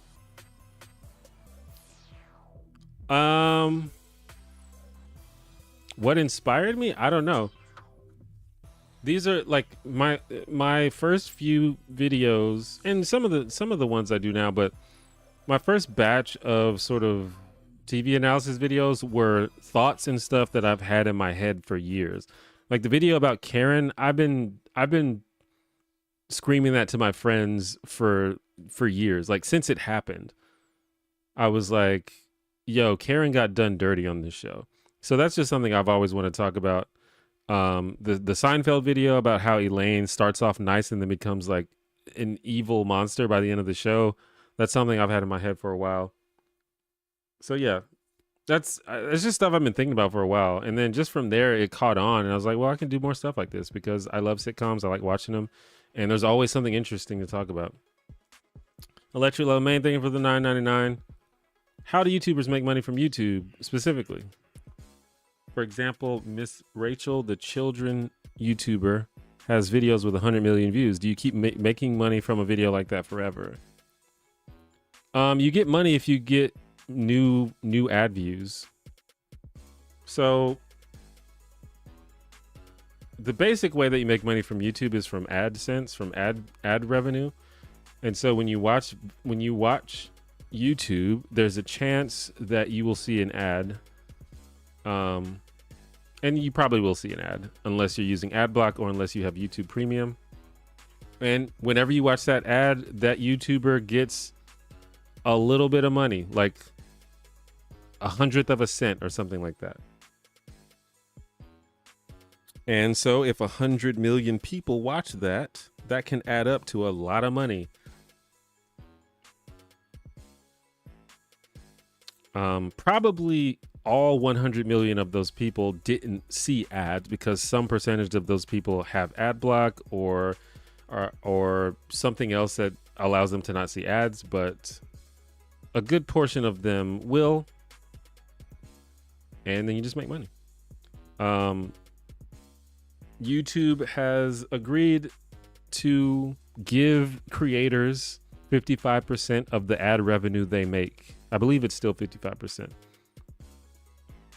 So that's the main way. There's also a lot of other ways you can make money: merch, products, sponsorships, crowdfunding, etc.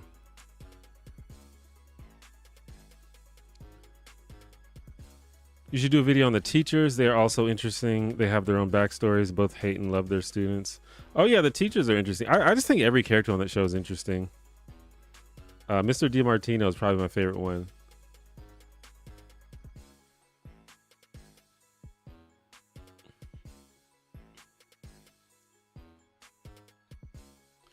I've been on a Frasier binge as of late and was wondering, is there a supporting character from any TV show that you think can carry their own series?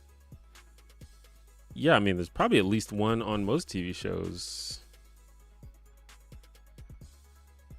Obviously, most of the shows that I watch are old sitcoms, but...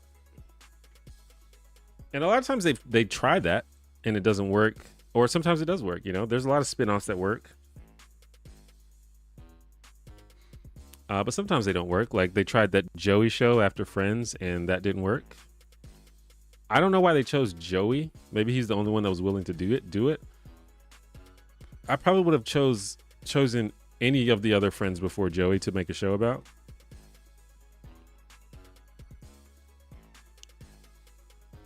I think they could have easily made a show based around George Kramer or Elaine from Seinfeld. I think any of that could have worked.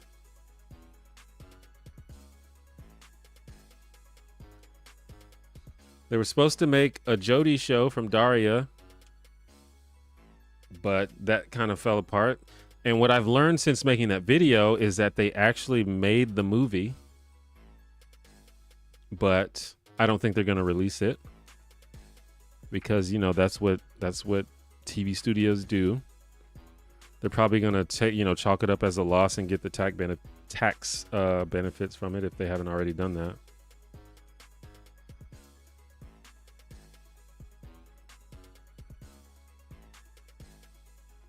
Have ever seen any of the cinema therapy videos? I think I have seen that. I need to check that out again. I've seen that. I've seen at least one video. Now for my next question, have you thought about doing anime deep dives? Not really, because anime is not really my thing, but it may be interesting. I've thought about doing a series where I react to animes or like critique animes from the perspective of someone who doesn't really watch anime.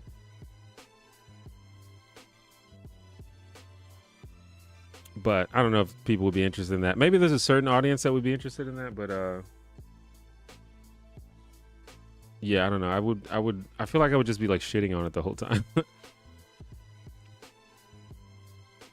Favorite comedians?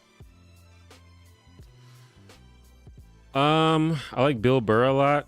I've been watching a lot of the Josh Johnson he has a YouTube channel where he like uploads the comedy clips. He's really funny. Those are probably the main ones I watch these days. Dude, yeah, I noticed you posted your first video like 17 years ago, so I was curious about how long it took you to gain traction and find your niche on this platform. Love what you're doing, by the way. Yeah, I can give you like the brief history of T1J. I think I made my channel like 2007 or 2008. And I started posting consistently in 2010. And I just kind of made videos here and there about random stuff. Anything that I was interested in, or anything that I was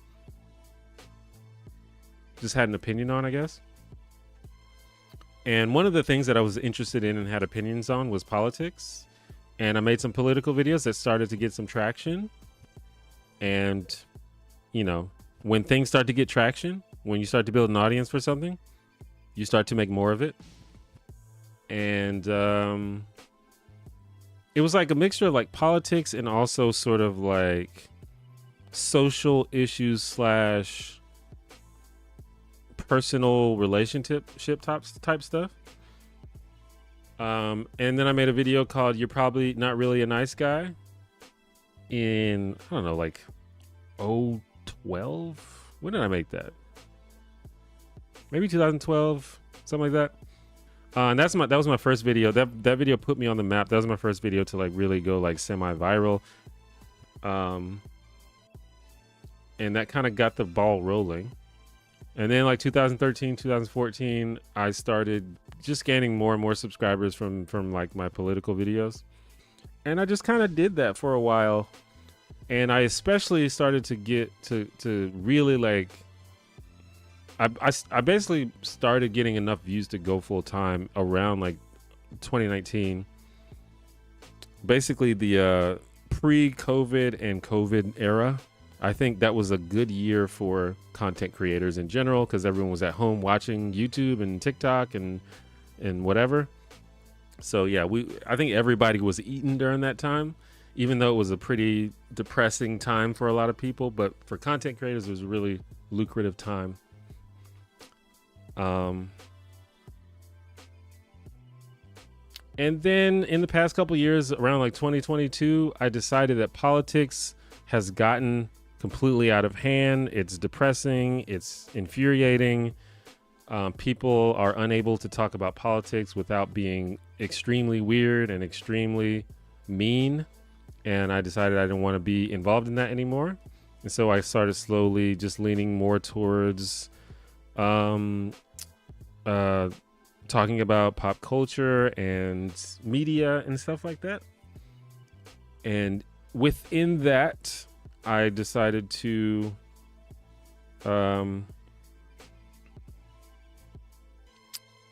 basically to expose my love of sitcoms, which is something that I've always loved, but you know, I didn't talk about it on the channel that much, but I grew up watching sitcoms. That's kind of like all I watched growing up.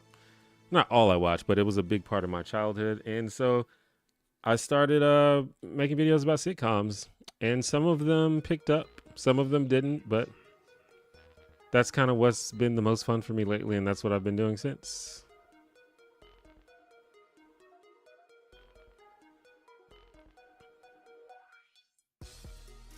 You get a small cut of YouTube Premium, right? Yes, yes. YouTube Premium, you actually, a view with YouTube Premium, I believe, is worth more than a view with regular watching an ad.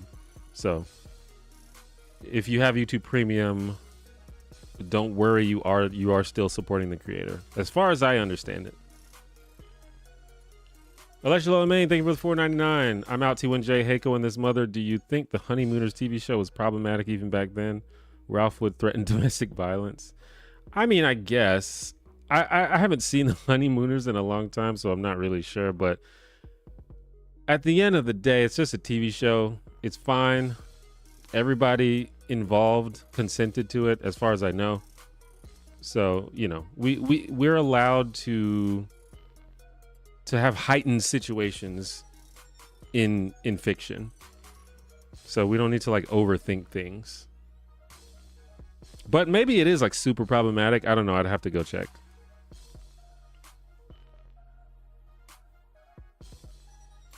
Yes, I love Mr. DiMartino. That's what I was thinking. Yeah, he's definitely my favorite of the teachers, but they're all interesting. Like Miss Lee, I would love to do a video about Miss Lee. That lady was just pure evil.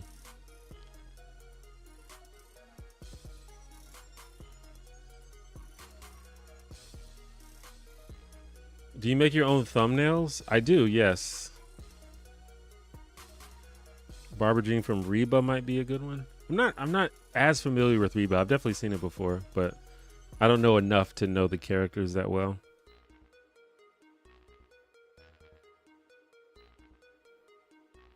I think only people in the mental health community know about the issues of BetterHelp. I think being in these online communities make us think everyone is aware, but forget how insular we are. I guess. I mean, maybe I'm just like giving people too much credit, but like I work with people when I do sponsorships, I work with people that vet the sponsorships, and it seems weird that no one is doing that.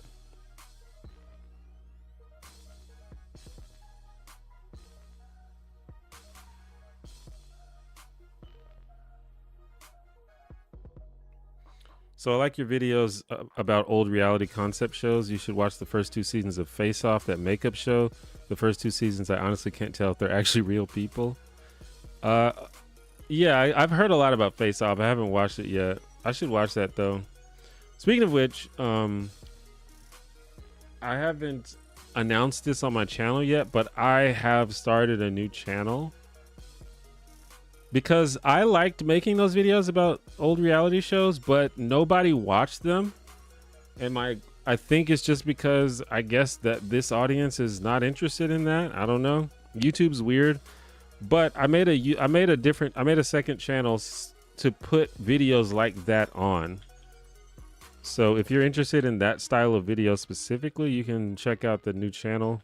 I'll put a link in the description. I'm going to announce this on my main channel a little bit later once I have a few videos ready on that channel already.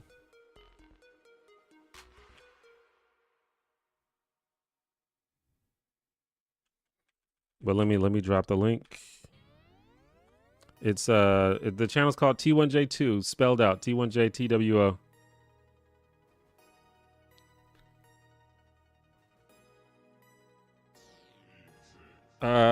LW Hail. I don't know what currency that is, but thank you.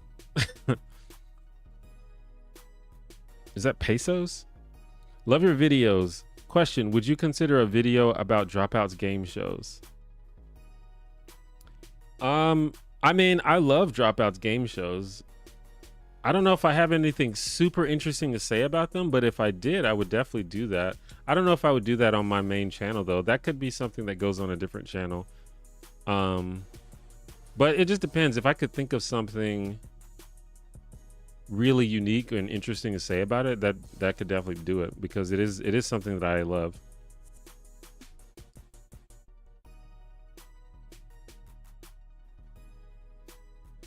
Josh Johnson is so good. I love how often he's able to make new sets. Yeah, one thing I respect about him, like, he is hustling right now for sure. Like, he is performing constantly and he's like uploading a ton of content. And I just, as a content creator, I respect that hustle, and it's paid off for him. Like, his channel grew. Like, I've been a fan of him for a while, and his channel has been growing like very fast. What's up, somebody?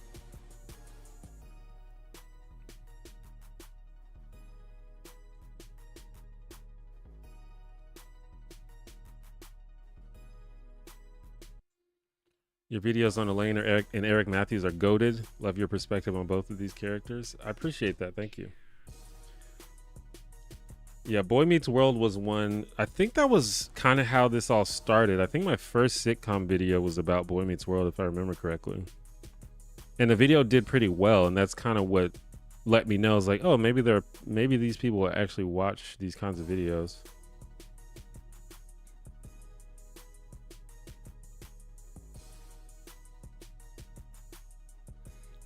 I feel like if YouTubers are sponsored by Temu, it's kind of a turnoff. I mean, maybe. I don't know anything about Temu. Is Temu bad?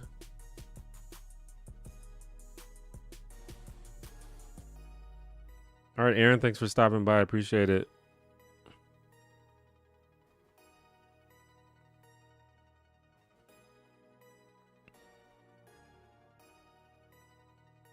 Wait, is this link gonna work?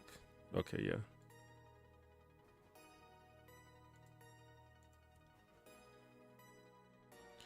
Maybe the audience is too young, I guess. This is something I've been trying to work on, is like trying to understand the audience. I think that there are YouTubers who have such an engaged audience and have so, they have created such a good connection with their audience that the audience will just click on anything they make. I don't have that. Unfortunately.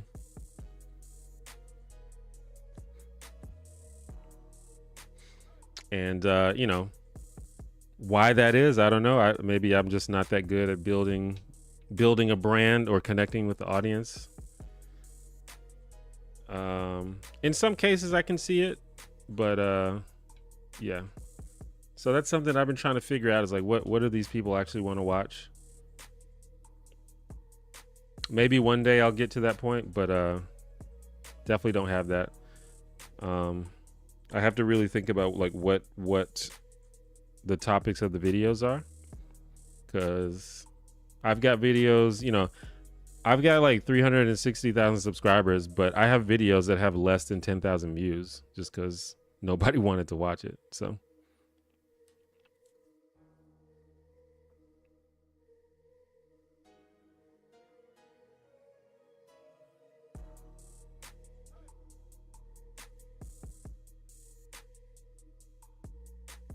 what's one thing you love and one thing you hate about Gen Z? I don't know. I don't think I think about Gen Z that I don't know that much about Gen Z, I guess.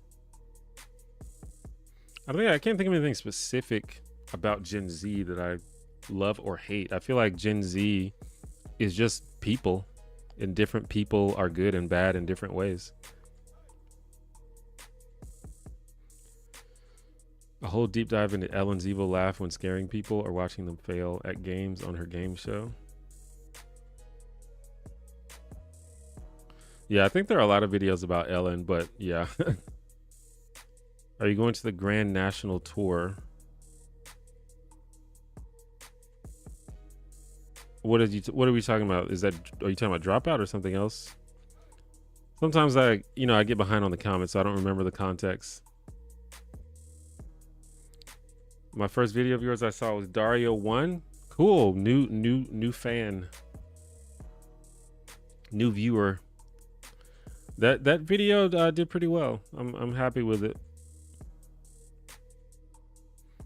I'm 45. I think your channel skews younger though. Yeah, I would say so, but I don't know.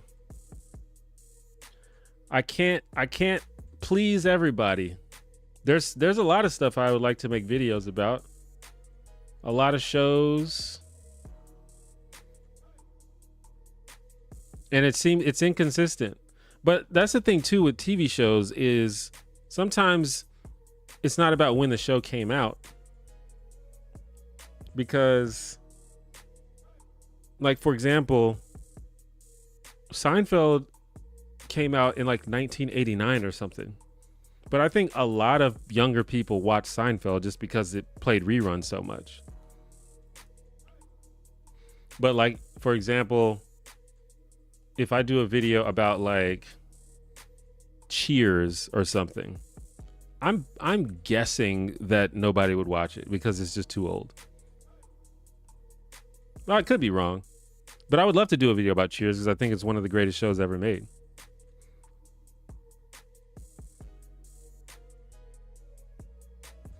But then there's shows like, for example, I did a video about Schitt's Creek, which is a pretty newer show, and it did pretty well. It got like 160K views or something. So it's like, that's probably more skewed toward people who are a little bit younger. So I don't know.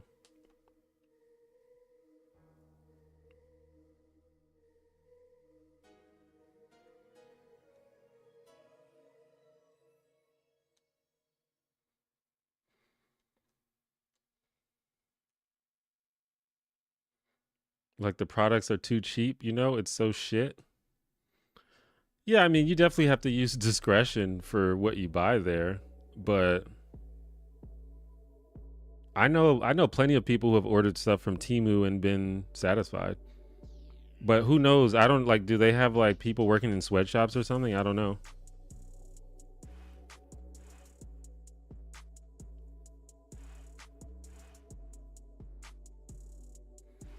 Yeah, are they harvesting your data? I don't know. 362,000. I think you're good at this. I mean, I've made a few popular videos. I can't lie. I think my videos are okay.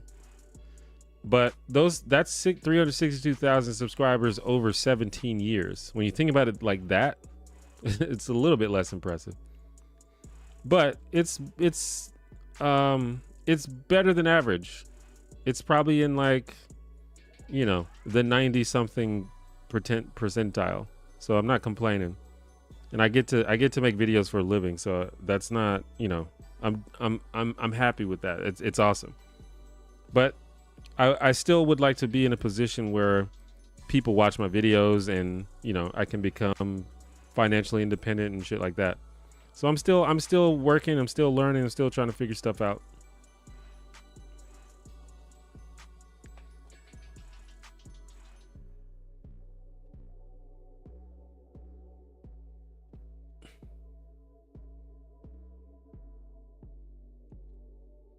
I have like a list of old sitcoms. I'll send them to you.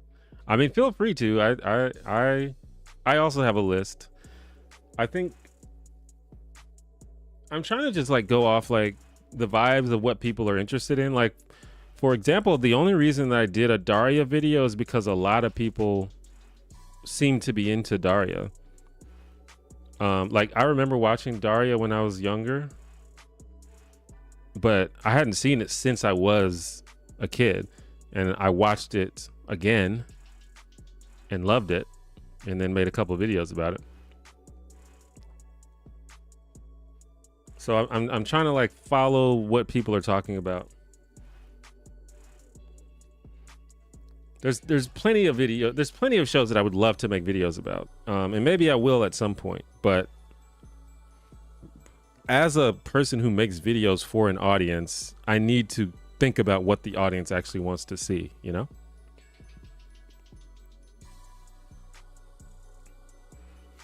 I would love to make a video about like random shows that I like, but maybe not everybody wants to see that. Which movie shows would you currently recommend? If you're talking about current modern shows, I don't know, because I don't watch current shows. If you mean like old sitcoms that I make videos about, then Daria, The Bernie Mac Show, and shows that I haven't made videos about that you should watch are Living Single, A Different World, Northern Exposure, Frasier, Cheers, The Good Place. I can go on for that. I actually have made a video about The Good Place. All right, ML, thanks for stopping by.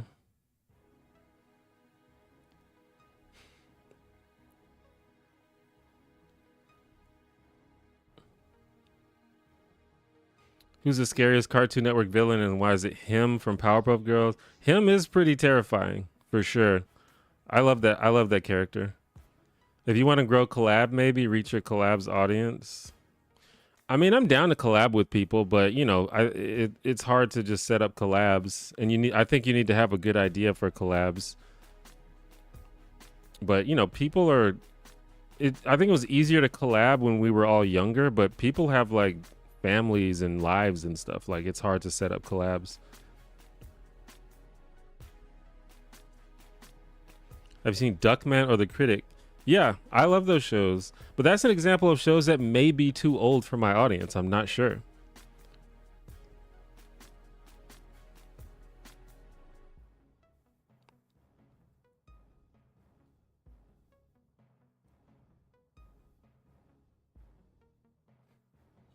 Yeah, 30 Rock is a show that I think is in the right arena. I have actually done a show kind of about 30 Rock. Or done a video that's kind of about 30 Rock. It's more about Tina Fey in general, but and that was more of a kind of a social commentary type of video rather than a sitcom analysis. But yeah, 30 Rock I think is one that I could do. That seems to be in the right era of what my audience watches.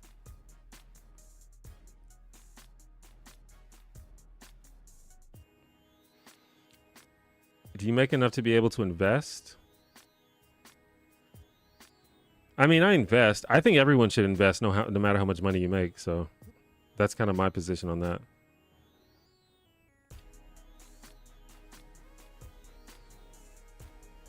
It's wild that Daria spun off from Beavis and Butthead, right? Yeah, it's a very interesting comparison.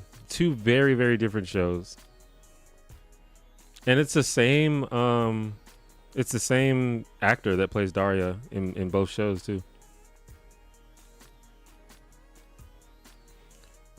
Maybe reviews more than just sitcoms. Yeah, I mean, I want to branch out to anything that's interesting to me, to both me and the audience. I just have to figure out what that is. I've tried different things.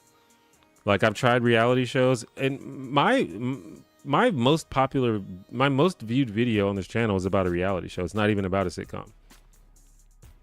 But I tried it a couple of other times and nobody cared. So I don't know. YouTube is weird. The audience is weird. It's hard. It's a puzzle.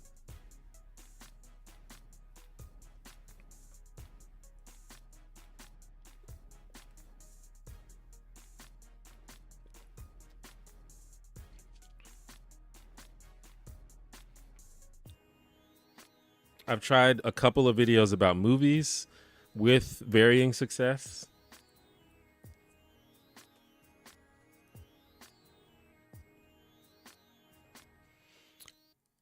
The Jeffersons.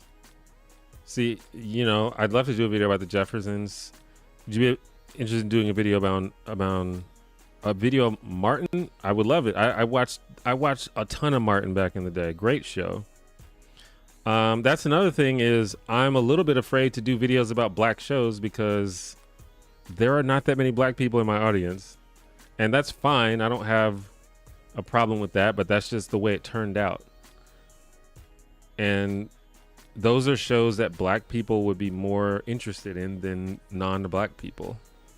Now, I know those shows were very popular among everybody in their time, but something tells me that most white people are not thinking about Martin these days. I know black people are, but I think there are certain things that I just have to try and see what happens.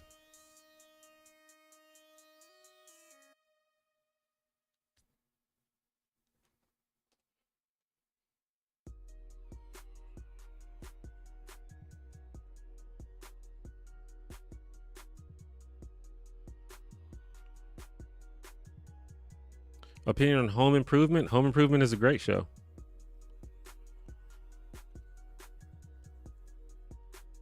Some of my favorite videos of yours are the videos about random TV shows I've never heard and would probably never hear about if you didn't make a video on it, like the Kids Western Town.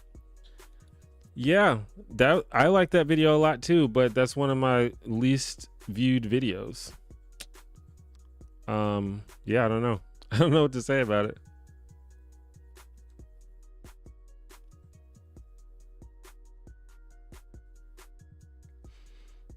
I would have thought that those would be good because they're not like, you don't have to know, like you're not supposed to know the show before watching the video. The point of the video is for me to tell you about this weird show that I found. And in fact, that's kind of the point of all the videos. Like none of my videos require you to know the show. Like I'm very careful about that. Obviously it helps if you know the show, but my idea is like, hey, this is an interesting storyline from a show that should be interesting even if you haven't seen the show. Like if you watch my video about The Office, it's presented as a story about characters. Like at the beginning of the video, I say like, here's this guy, his name's Jim, and he loves this girl named Pam. Like I name the characters as if you know you haven't seen the show. But it does seem like a lot of people are not interested in watching videos about shows that they aren't familiar with, which is something that I have to figure out, I guess. And this is just something you learn as you go. I don't know.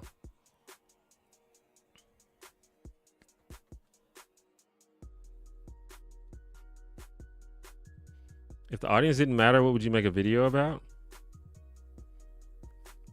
I don't know. I mean, there's a lot of stuff that I'm interested in.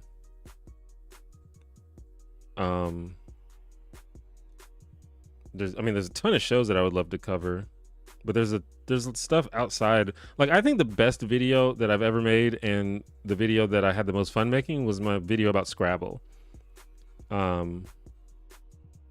think it's probably the best video on my channel right now, but it is also it got like very small amount of views. And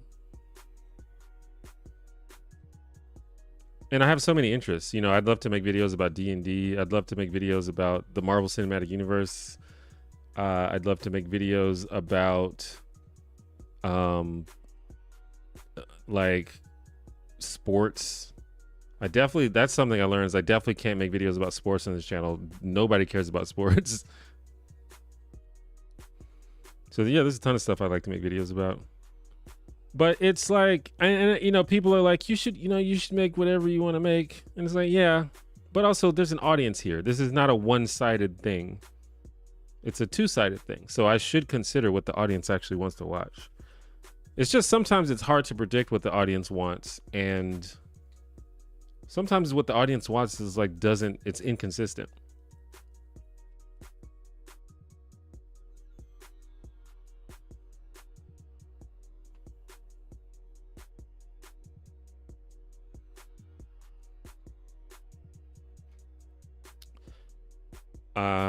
Actually, I find a lot of non-black people like discovering about those shows. I mean, I know that there are some people who would. I think that what people say is often different from what people do. So you can't always go from what people say that they're interested in. At the end of the day, what matters is when you see that thumbnail on your homepage, do you click on it?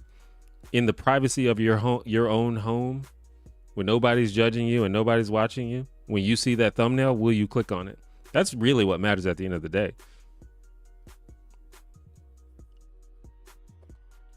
And that's on me too. I have to market the videos well. I have to make a thumbnail that is intriguing enough that it is interesting to you. And that's a skill that I need to develop.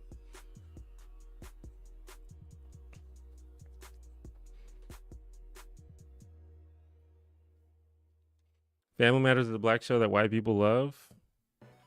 I think that, yeah, it's also an older show. And I don't mean to like be pessimistic and just shoot down every idea that you're posing forward, but I'm just going off my experience. Because, you know, a lot of people are like, well, your videos are, you're like, well, I know for a fact that my audience is younger than I am. So, or at least as a whole, like, on average, my audience is younger than I am, which means they probably grew up watching different shows than I did. And so I grew up watching Family Matters, but did the majority of my audience grow up watching Family Matters? I'm sure they saw it. It was on reruns and stuff, but did they watch it every Friday night religiously like I did? I'm kind of thinking probably not. But yeah, I've actually got some Family Matters related ideas that I might try out. So we'll see.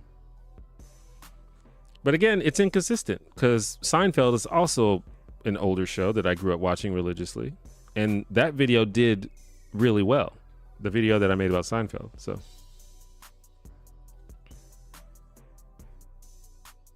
have I seen the animated Good Times? I did not see that.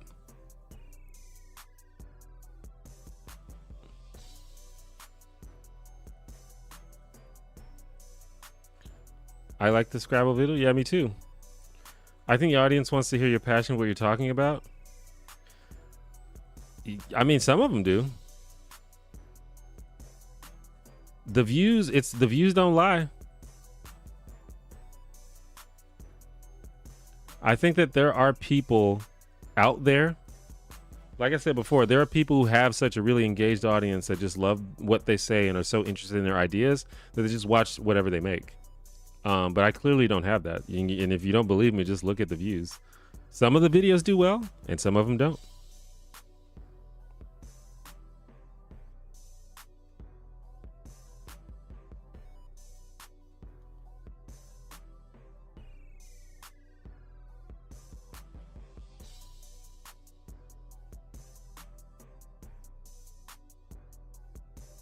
What would a sports video by you look like? Well, I actually did make a video about boxing, and it is one of the lowest. It's like in like since I went full time, it's probably my lowest viewed video ever. But I also think it's one of the best videos I've ever made.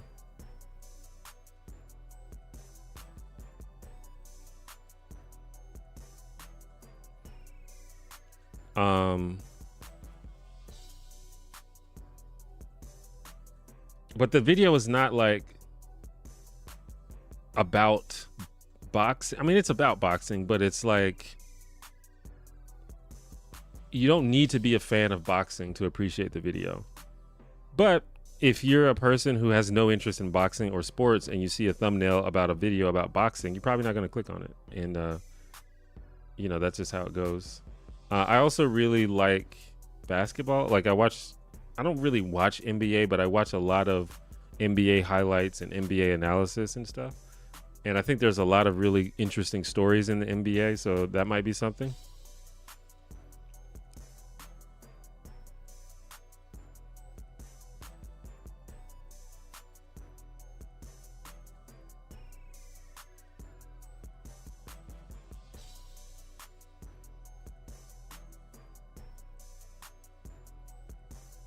I think the length of the video has more effect than I'd like to admit on whether I click on it immediately or not. Yeah, I think that applies to everybody. I think all of it applies. Every aspect of that thumbnail, the username, even the amount of subscribers the person has, how many views it already has affects whether you click on it. It all goes into it. But that's the thing. There are people who make like literally 3 to 4 hour videos and get, you know, millions and millions of views every time. I'm not that guy. I don't even know if I have interest in making videos that long. Maybe I would get more views if I did that. I don't know. Have I seen What's Happening? I haven't seen What's Happening. It's a classic. I don't watch you for the content. I watch you for your perspective. I appreciate that. Do you enjoy WWE? I do enjoy WWE. I'd love to make videos about WWE, actually. WWE has some of the coolest storylines in all of media. But I'm positive that this audience probably would not be interested in that.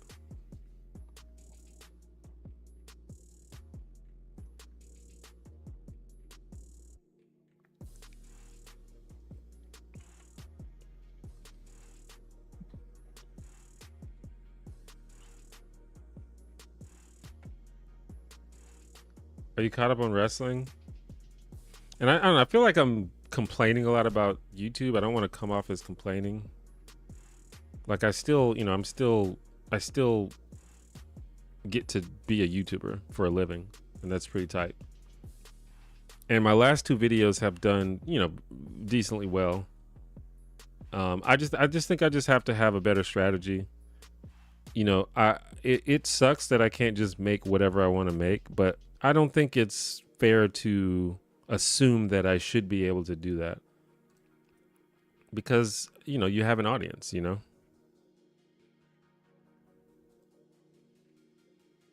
If the Wu-Tang Clan started making polka music, their audience would probably not be into it.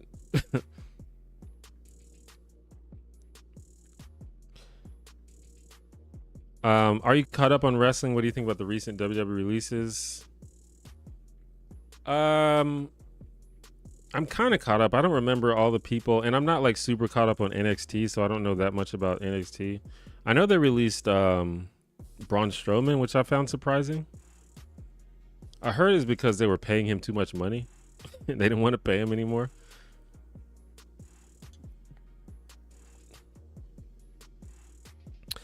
Do you like documentaries? I guess. I think documentaries are like anything else. Some of them are good and some of them are bad. But if they're good, I'm into it.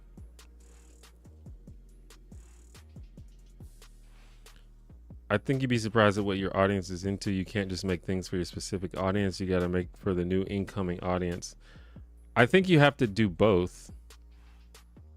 If the goal is to get views, like I can make videos, you know, about whatever I want. But, you know, I'm interested in growing the channel and, you know, and making money and stuff.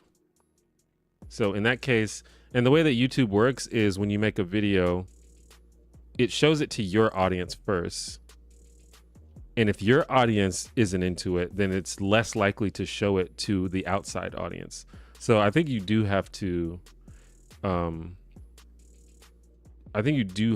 make stuff that your audience likes. Every now and then a video can catch on outside of your audience, but in my experience, it has to catch on with your audience first.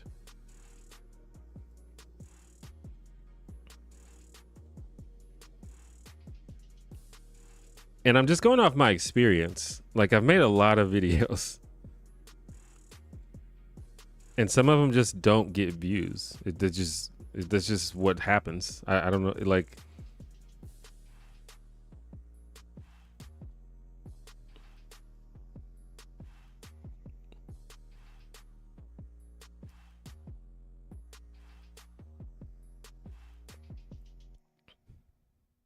I don't watch WWE, but I would definitely watch a video explaining it. I have friends that are into it, and I need to learn more. That feels like more of a video for the second channel. Yeah, it could be something for another channel. And, you know, I already have like a channel I've got like 5 YouTube channels at this point, but I might make a channel that's just for like miscellaneous, just whatever I want, and just not really worried about the views, and just make videos of stuff that's in my head. I might do that.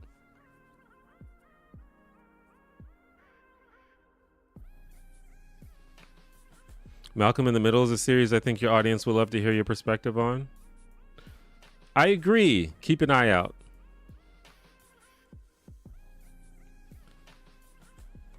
Dakota Kai, Shotzi. Yeah, that's right. Those kind of make sense to me because, or at least for me, like those people never caught on to me from what I've seen. I mean, it sucks when anybody loses their job, like, but I feel like Dakota Kai and Shotzi got a lot of TV time, and I feel like they never really got, really captured anybody's like imagination, in my opinion. But Braun Strowman definitely did. I'm not sure what was going on with that. Have I considered variety streaming?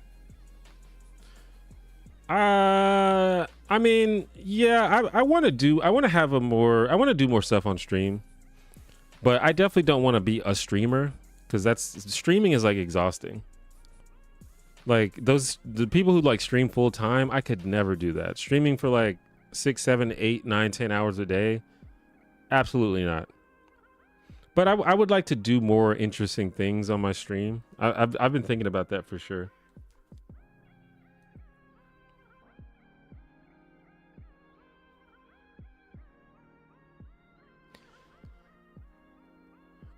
Have I seen Lamont Tyson Life Gains? He's a fan of wrestling but reviews mostly black movies and series. I have not seen that person. That seems like something that I want to check out. I want to see I want to like find any good channels that do like commentary or essays about media and movies and stuff. Or TV shows really. But, you know, movies too. How long do you think humanity will be waiting until everyone can finally meet the aliens? I don't know. Probably a few thousand years. The universe is just too big.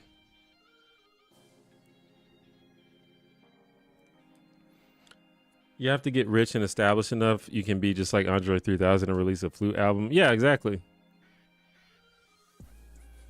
And I've definitely made a lot of mistakes along the way. I've been lazy at certain times. I haven't paid attention to the audience at certain times, or I'll like put too many eggs in the wrong basket. So like I've made a lot of mistakes in my career as a YouTuber, and I'm trying to learn and figure things out. Strowman had a high salary, but it was very injury prone. Not surprised WWE let him go. I'm surprised Karrion Kross didn't get released. Yeah, it seems like Karrion Kross, they might be at least giving him more of a shot lately. But yeah, I did read that Strowman, his high salary was part of it. But I wonder if he would have took a pay cut. Aren't we the aliens?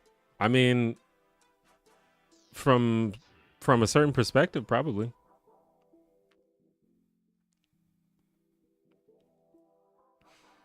I've been meaning to go through your backlog. Don't go back too far. They get really cringe after a while. We ever ask about Marvel Rivals? I just started and it's been fun so far. I still haven't played Marvel Rivals. As big of a fan of Overwatch as I am, the fact that I haven't played Marvel Rivals is a bit weird. But I don't know. There's something about it. Whenever I watch it, the closest thing I can say is it looks like a mobile game to me. Like, it doesn't look cool to me. Outside of the fact that I love Marvel and I love the characters. So it's cool to see the characters. And some of the characters look cool, but I'm sure that I would like it if I played it. But I just haven't played it yet.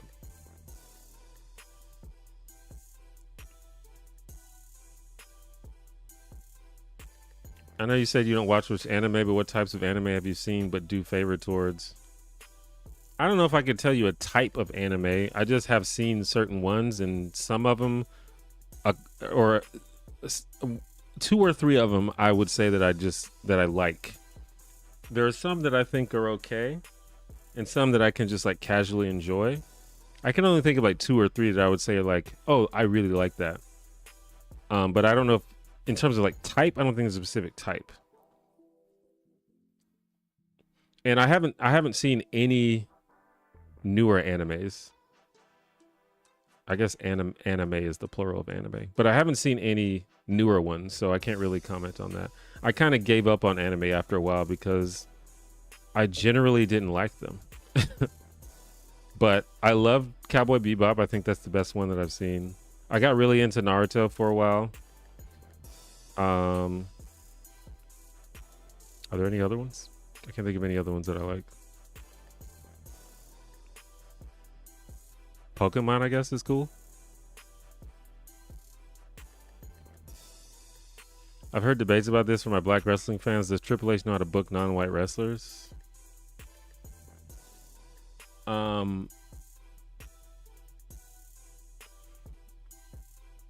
I mean, I guess that still remains to be seen. I think we're still in the infancy of the Triple H era, but I think that almost everything that has, almost all of the bookings have been interesting in the Triple H era. I really don't have any criticisms of it so far.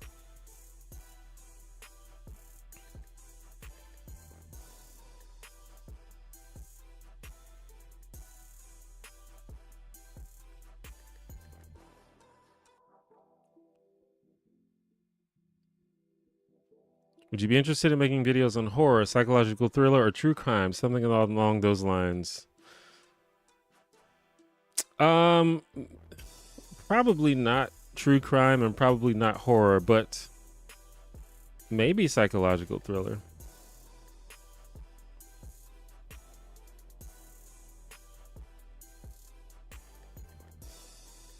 Guilty pleasure.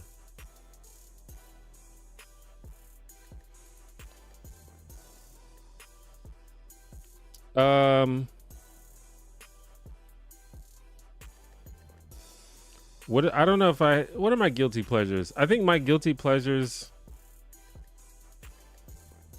I don't know. I don't really believe in guilty pleasures. I just like what I like. I don't know, I have to think about it. Especially when it comes to like fictional media, I don't really have any guilty pleasures. I just like what I like. I don't really feel guilty about the things that I like for the most part. There's things like sometimes like trashy reality shows are entertaining. I guess that could be considered a guilty pleasure.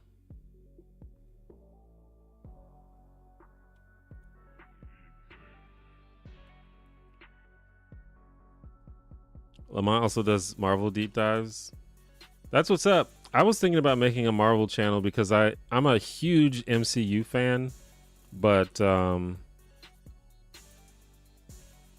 I've made like a couple of MCU related videos on this channel, and they had middling success. Do you have any pets? Nope. I've been thinking about getting like a reptile, like a bearded dragon or like a gecko or something. It seems like a pet that you get for like a middle schooler though. I definitely don't want like a dog or a cat or a bird.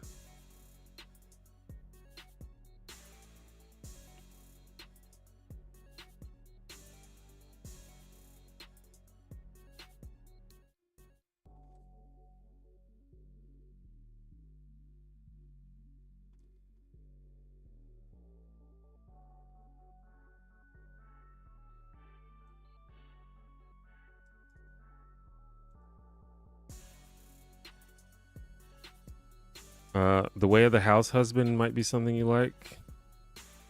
Don't know anything about it, but maybe.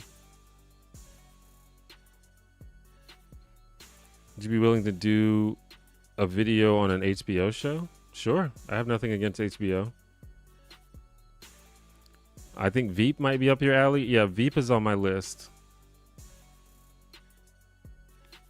Do you practice or have practiced martial arts?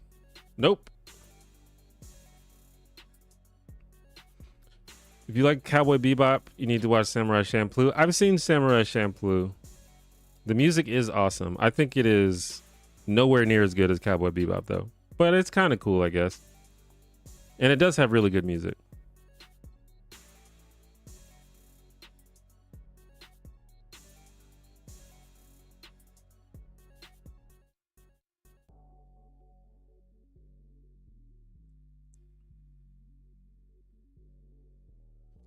Toilet paper over, under, or sideways? Over?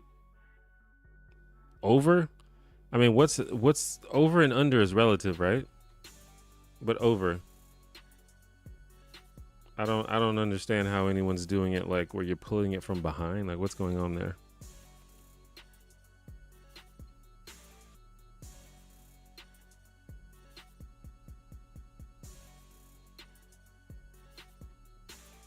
I guess I'll ask 1v100. What's your take? Are you asking the one gorilla question? One gorilla versus 100 men question?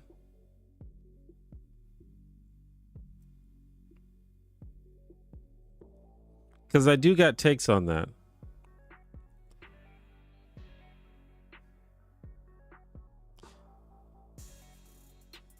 Freerin Beyond Journey's End is something you might like since you play D&D.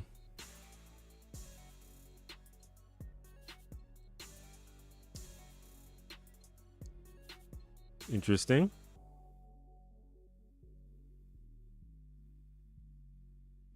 I don't know when I'm ever gonna be in a situation where I'm gonna sit down and watch these shows, but I will try to keep it in mind.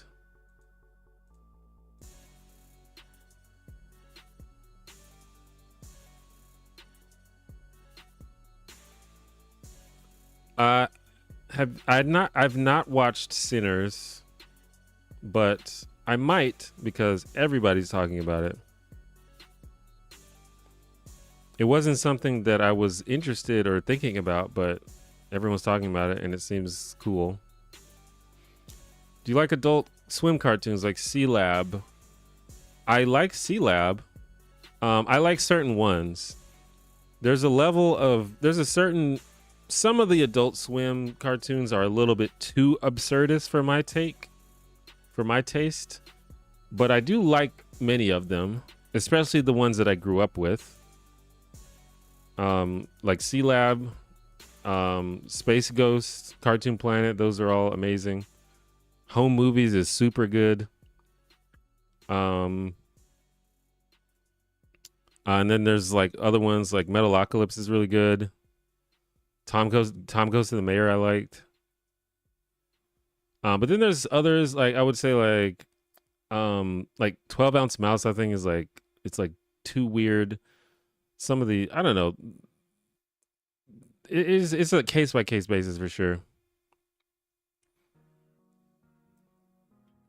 Have I ever watched any of the Eurovision Song Contest? I have not. I don't even know where to watch it in America. Does it come on TV here? I don't even know how to watch it.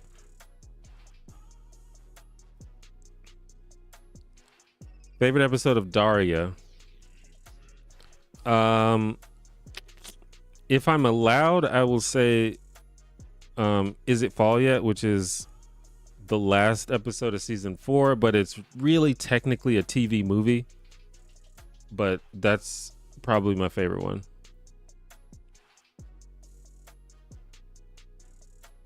You're stuck on an island. You could either pick Friends, Seinfeld, or The Office. What do you pick? Either Seinfeld or The Office. Probably The Office.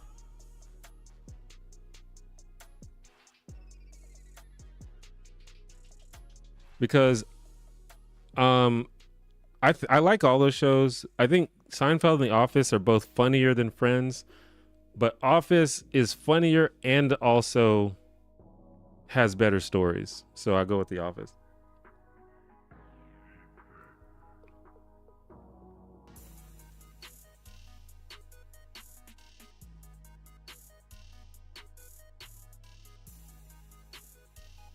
Yes, Gorilla. Okay, so here's the thing. We have to know the parameters of the competition.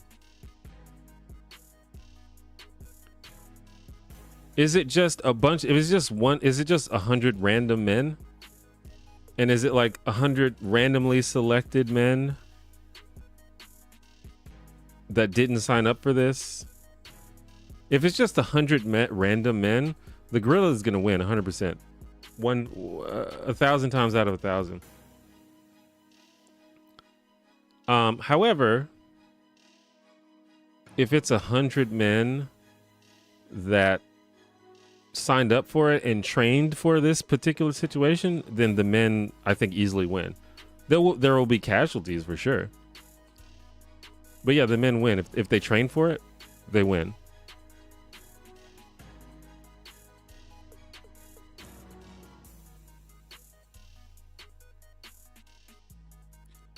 Went to a no phone concert recently. I don't mind it. I just hate they make you put your phone in a Faraday pouch, so you got to wait this long in this long line after the show to get your phone back.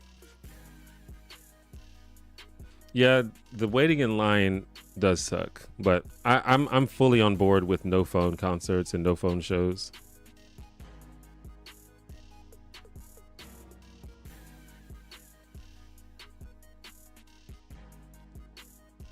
Boondocks video win. Boondocks is also on my list. I'm not sure that I have anything super unique to say about Boondocks, but maybe if I watch it again, I'll come up with something.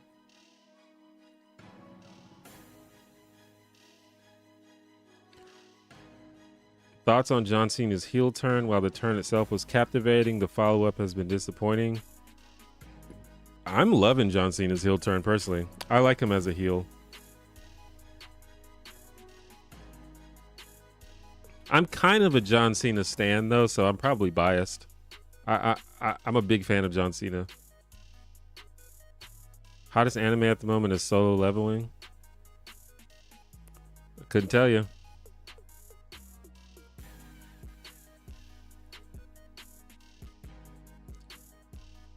Yeah, stuff like Tim and Eric was a bit too out there for me. Yeah. I like certain segments on Tim and Eric, but overall the show was just a bit much. However, I loved Tom Goes to the Mayor, which was created by Tim and Eric, but it's less like stupid than Tim and Eric. Tim and Eric, awesome show, great job. And yeah, Xavier, that's another show that was like too weird for me.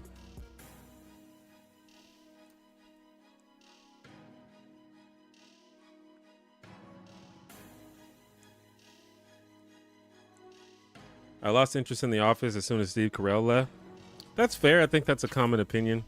I think there are still a lot of good episodes in that era, but it was definitely better when he was there. I think like Robert California is a hilarious character. I love that character. 5 shows to bring to an island. If I'm bringing 5 shows to an island, I don't know. I probably like Boy Meets World. Parks and Recreation. I mean, I hesitate to say it, but I'm gonna say it anyway. The Cosby Show.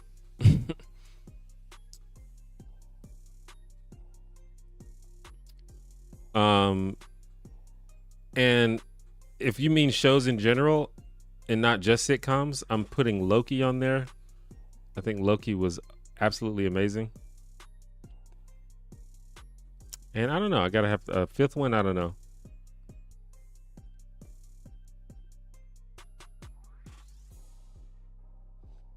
I say for the 5th one, the 90s X-Men animated series.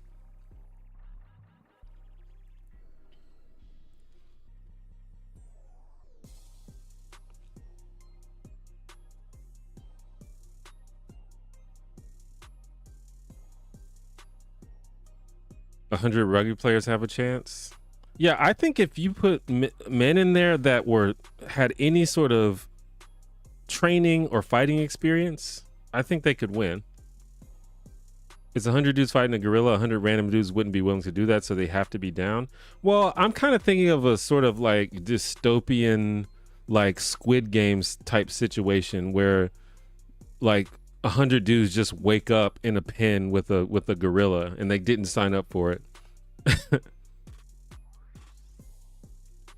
Would you accept an interview to appear on Finding Your Roots for a deep dive for your ancestry? Sure, that'd be cool. Alabama football history video is my random video request. I think that would be really interesting to do, but definitely not something I can do on this channel.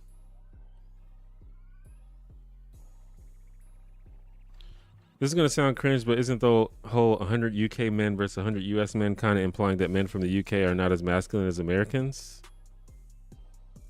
I mean, who posed the question? I feel like the point of it is, I think it just depends on the perspective of who's asking the question.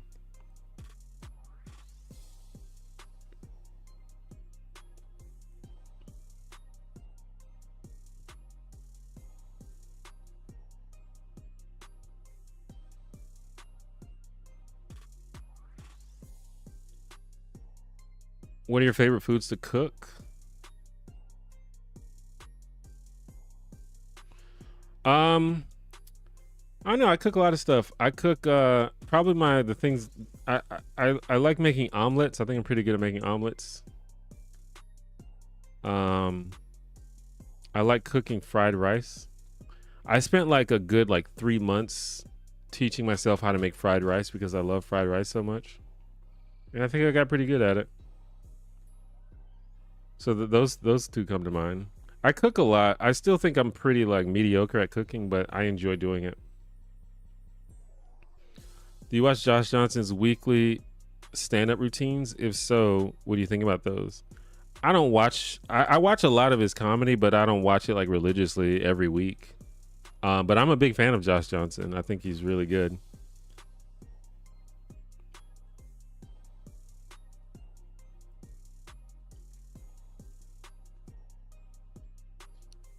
Top 10 survival tools / item? I mean, I have no idea. You know, at the end of the day, if I was put in a survival situation, I would be dead. I'm not good at that. I'm an indoors guy. I spend my life at a desk.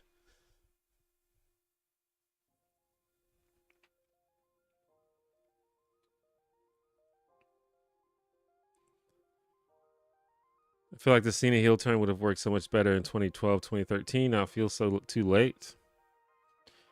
Yeah, I don't know. I think the fact that he did it now was good because it was unexpected.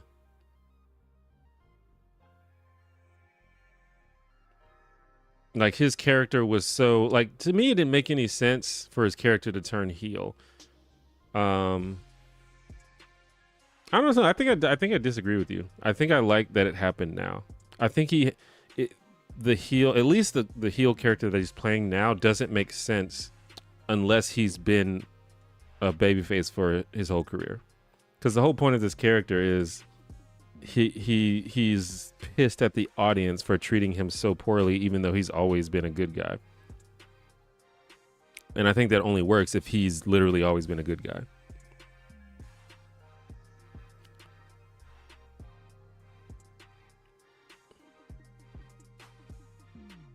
I feel like people like Robert California and the later characters on The Office felt more like 30 Rock characters than Office characters. Yeah, I mean, that's something that happens on TV shows a lot, where it just gets it gets weirder as the show goes on, you know, Flanderization, etc., etc. But the characters on The Office were pretty goofy. You had Andy Bernard, who was pretty goofy. Even Dwight was pretty goofy, you know, got really goofy. And of course, Michael Scott himself. I don't think that Robert California is any goofier than Michael Scott. They're goofy in a different way. But I think the goofiness as a whole definitely increased as the show went on. Like, I think at the beginning, in the first couple seasons, the characters were like, yeah, I could imagine people like this existing. Like, yeah, they're pretty weird, but I could imagine this. But by the end, it's like, these are all cartoon characters. And that just kind of is what happens on sitcoms. Have you seen comedian Trey Crowder? And I don't know if that's what you mean by them being more like 30 Rock characters, but that's kind of how I was interpreting it. But yeah, I have seen Trey Crowder. He's pretty funny and he's pretty good, pretty smart guy.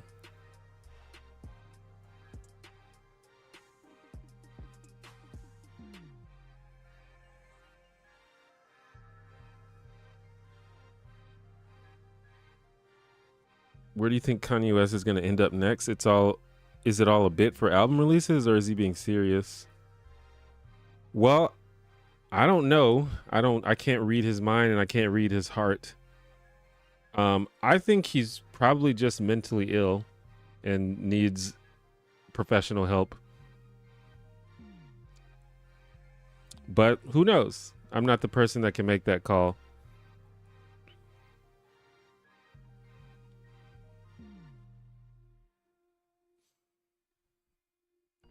Would you ever make videos about biopics if you haven't done it already? Yeah, I don't have anything against that specifically.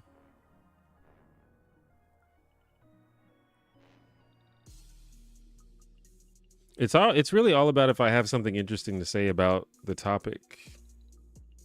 I haven't watched a lot of biopics though.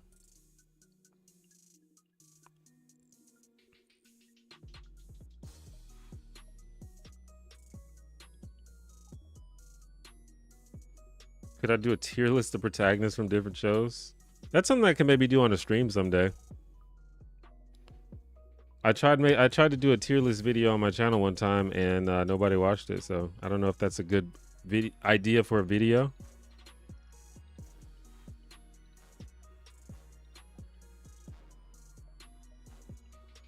But it's maybe an activity we can do on the stream.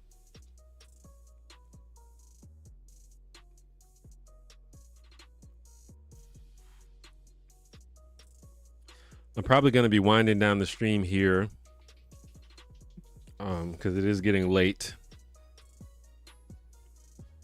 Give it another 10 to 15 to 20 to 30 minutes. We'll see how it goes.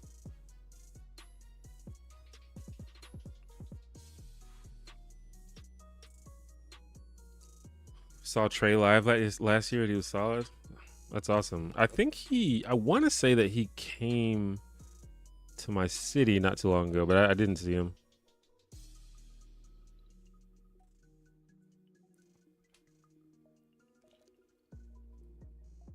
Favorite X-Men.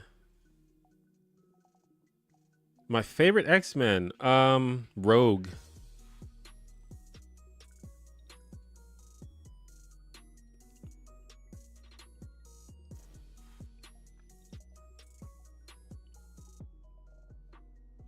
How do you feel about the Venture Bros? Venture Bros is a really good show. I think that's a show that I could do a video about.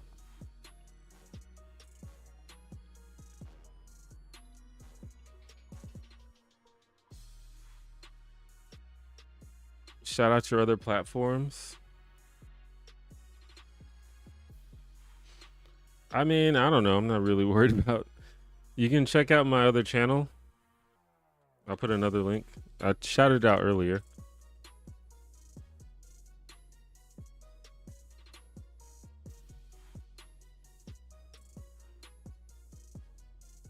You can check out my other channel, and you can follow me on Blue Sky if you guys are on Blue Sky.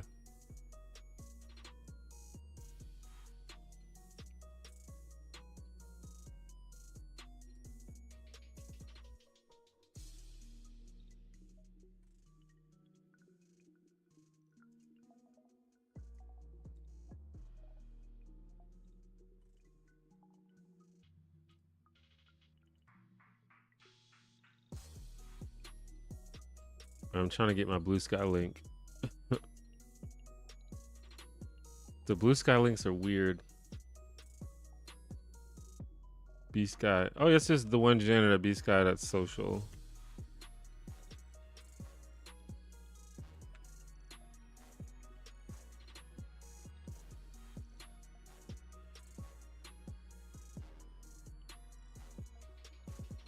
You can support me on Patreon. I am on Nebula. Nebula.tv/the1jan or /T1J, not the one janitor. Nebula.tv/T1J. I'm on Nebula.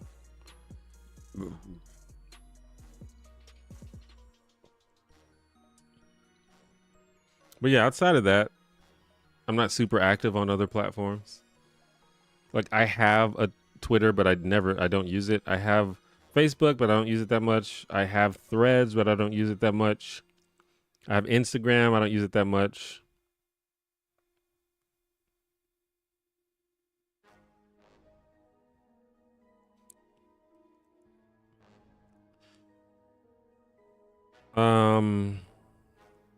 What book have you found most beneficial to your life? It's a book called Atomic Habits.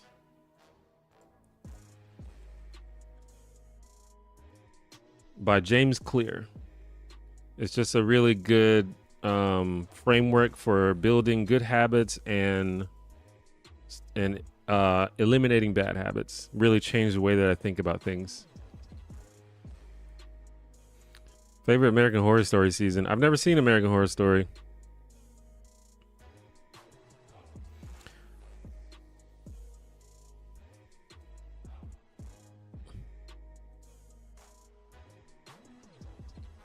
Have you seen Happy Tree Friends? I have seen Happy Tree Friends.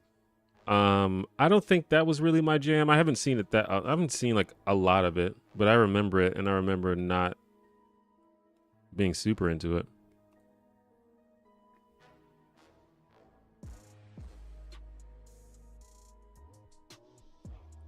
I've seen Smiling Friends. I think Smiling Friends is okay. That one gets a little weird also.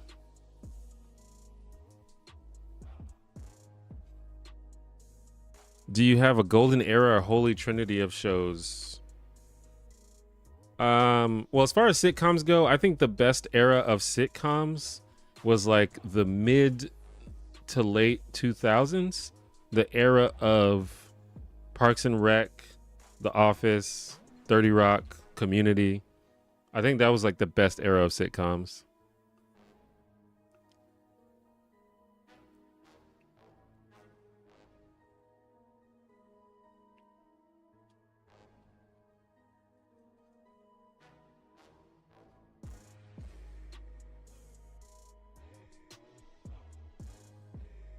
Do you watch AEW? I admittedly don't watch AEW that much. I need to watch it more because I would like to keep up with those. I would like to keep up with those wrestlers more, but I don't watch it as much as WWE. Like, I'm an avid WWE watcher, but I don't really watch AEW that much, but I would like to watch it more.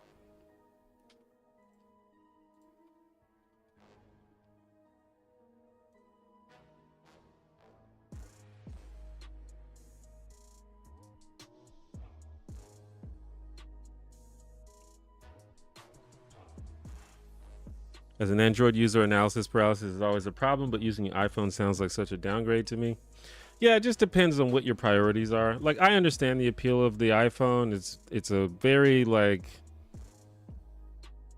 user-friendly thing. It just works. You don't have to think. You just pick it up and everything works right. But I like to have a little more control over my stuff. I'm a power user, as they say. And you know, Androids just give you more options in that way.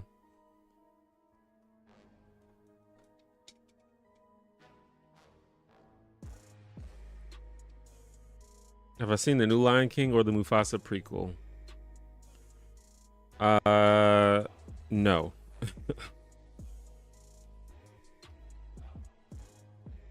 What do you think about Nickelodeon cartoons / shows? I think most of the ones that I'm familiar with are actually pretty good. Especially the ones that I grew up with. I'm obviously a little biased, but obviously I grew up in like the Nicktoons era with like Doug and Rugrats and Ren and Stimpy and stuff like that, and I love all of those shows. Rocko's Modern Life is one of my favorite shows of all time. But even like some of the later shows are pretty good. Fairly Odd Parents obviously is really good. Isn't iCarly a Nickelodeon show?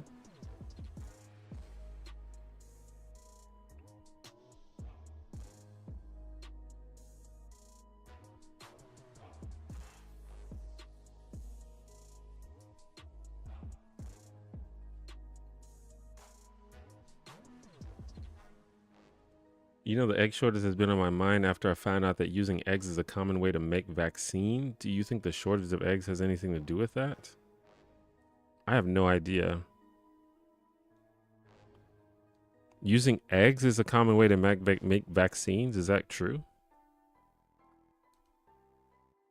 What countries would you visit outside of the US? I mean, I would like to visit everywhere.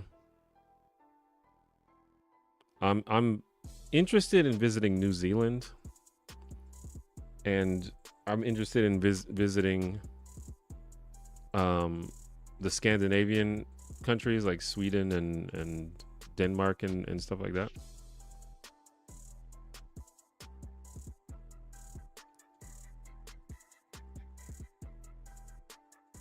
But ultimately, I would just like to visit anywhere that was cool.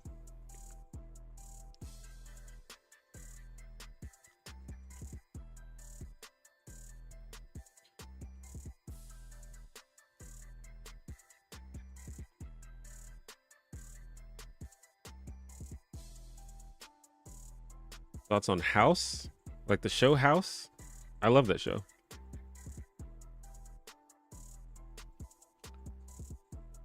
Did you watch Growing Pains at all growing up? I watched a little bit of Growing Pains. That's a little bit before my time. And it didn't, I feel like it didn't have reruns as much as some other shows. But I kind of vaguely remember it.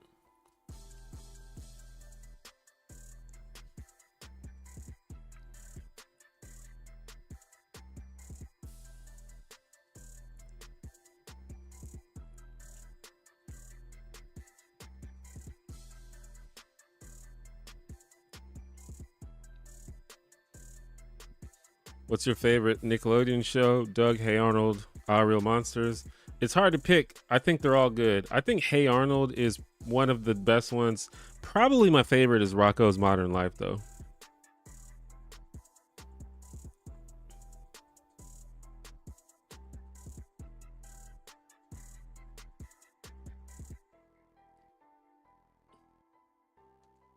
But all those shows are good. Like literally. And I've seen most of them again as an adult, and they're still good. Pete and Pete was another really good show too.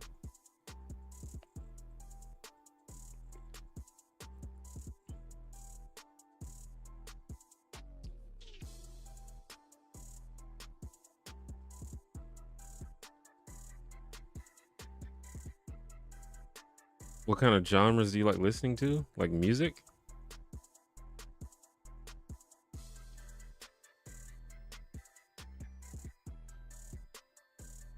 Rocco's Modern Life also had the easiest theme song to remember.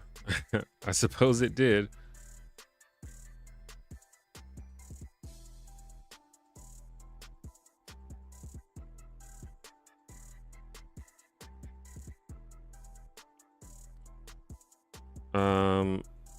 Avatar.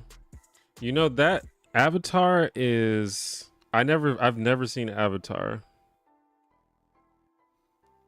That's something that's kind of on my list of things that I need to watch because I think I would like it.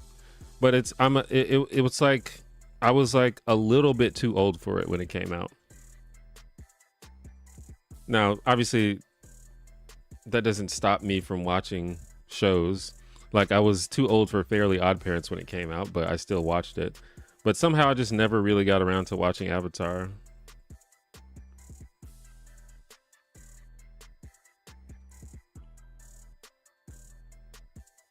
Did I watch Pretty Little Liars or Vampire Diaries? Nope. Favorite post-apocalyptic movie? The Matrix.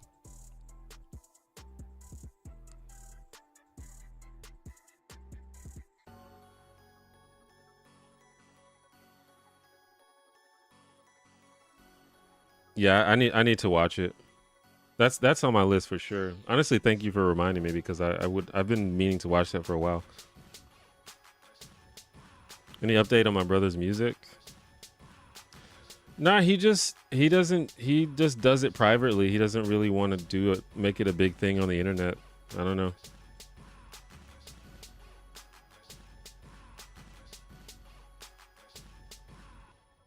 Have I seen The Road? I have not.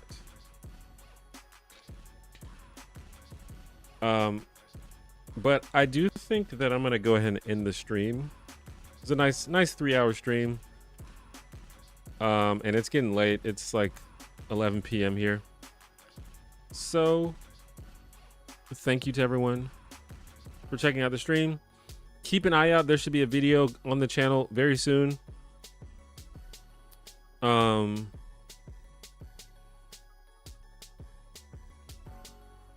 I do, as always, I want to plug my Discord. If you want just a cool community to have chill conversations like this with other members of the T1J community, you can check out the Discord. I'll drop a link. My mic is like this, it's like about to drop. It's about to fall. But yeah, let me put the link. The Discord is free. I think some people have misunderstood. Some people think that you like have to pay for it. You definitely don't. And I'll try to stream again soon. Maybe later this week or maybe next week. We'll see. Well, probably not next week. I don't know if I mentioned this, but my birthday is at the end of this month, and I might try to like have a little birthday stream. But we'll see about that. But I'm actually going to the beach next week, so I'll be out of town partying. I'm probably not going to be partying too hard, but I will be relaxing. Anyway, that's about it. Thank you guys for hanging out. Thanks for all your support. Thanks for all the kind words and comments. You guys are awesome. And I'll see you next time. Bye-bye.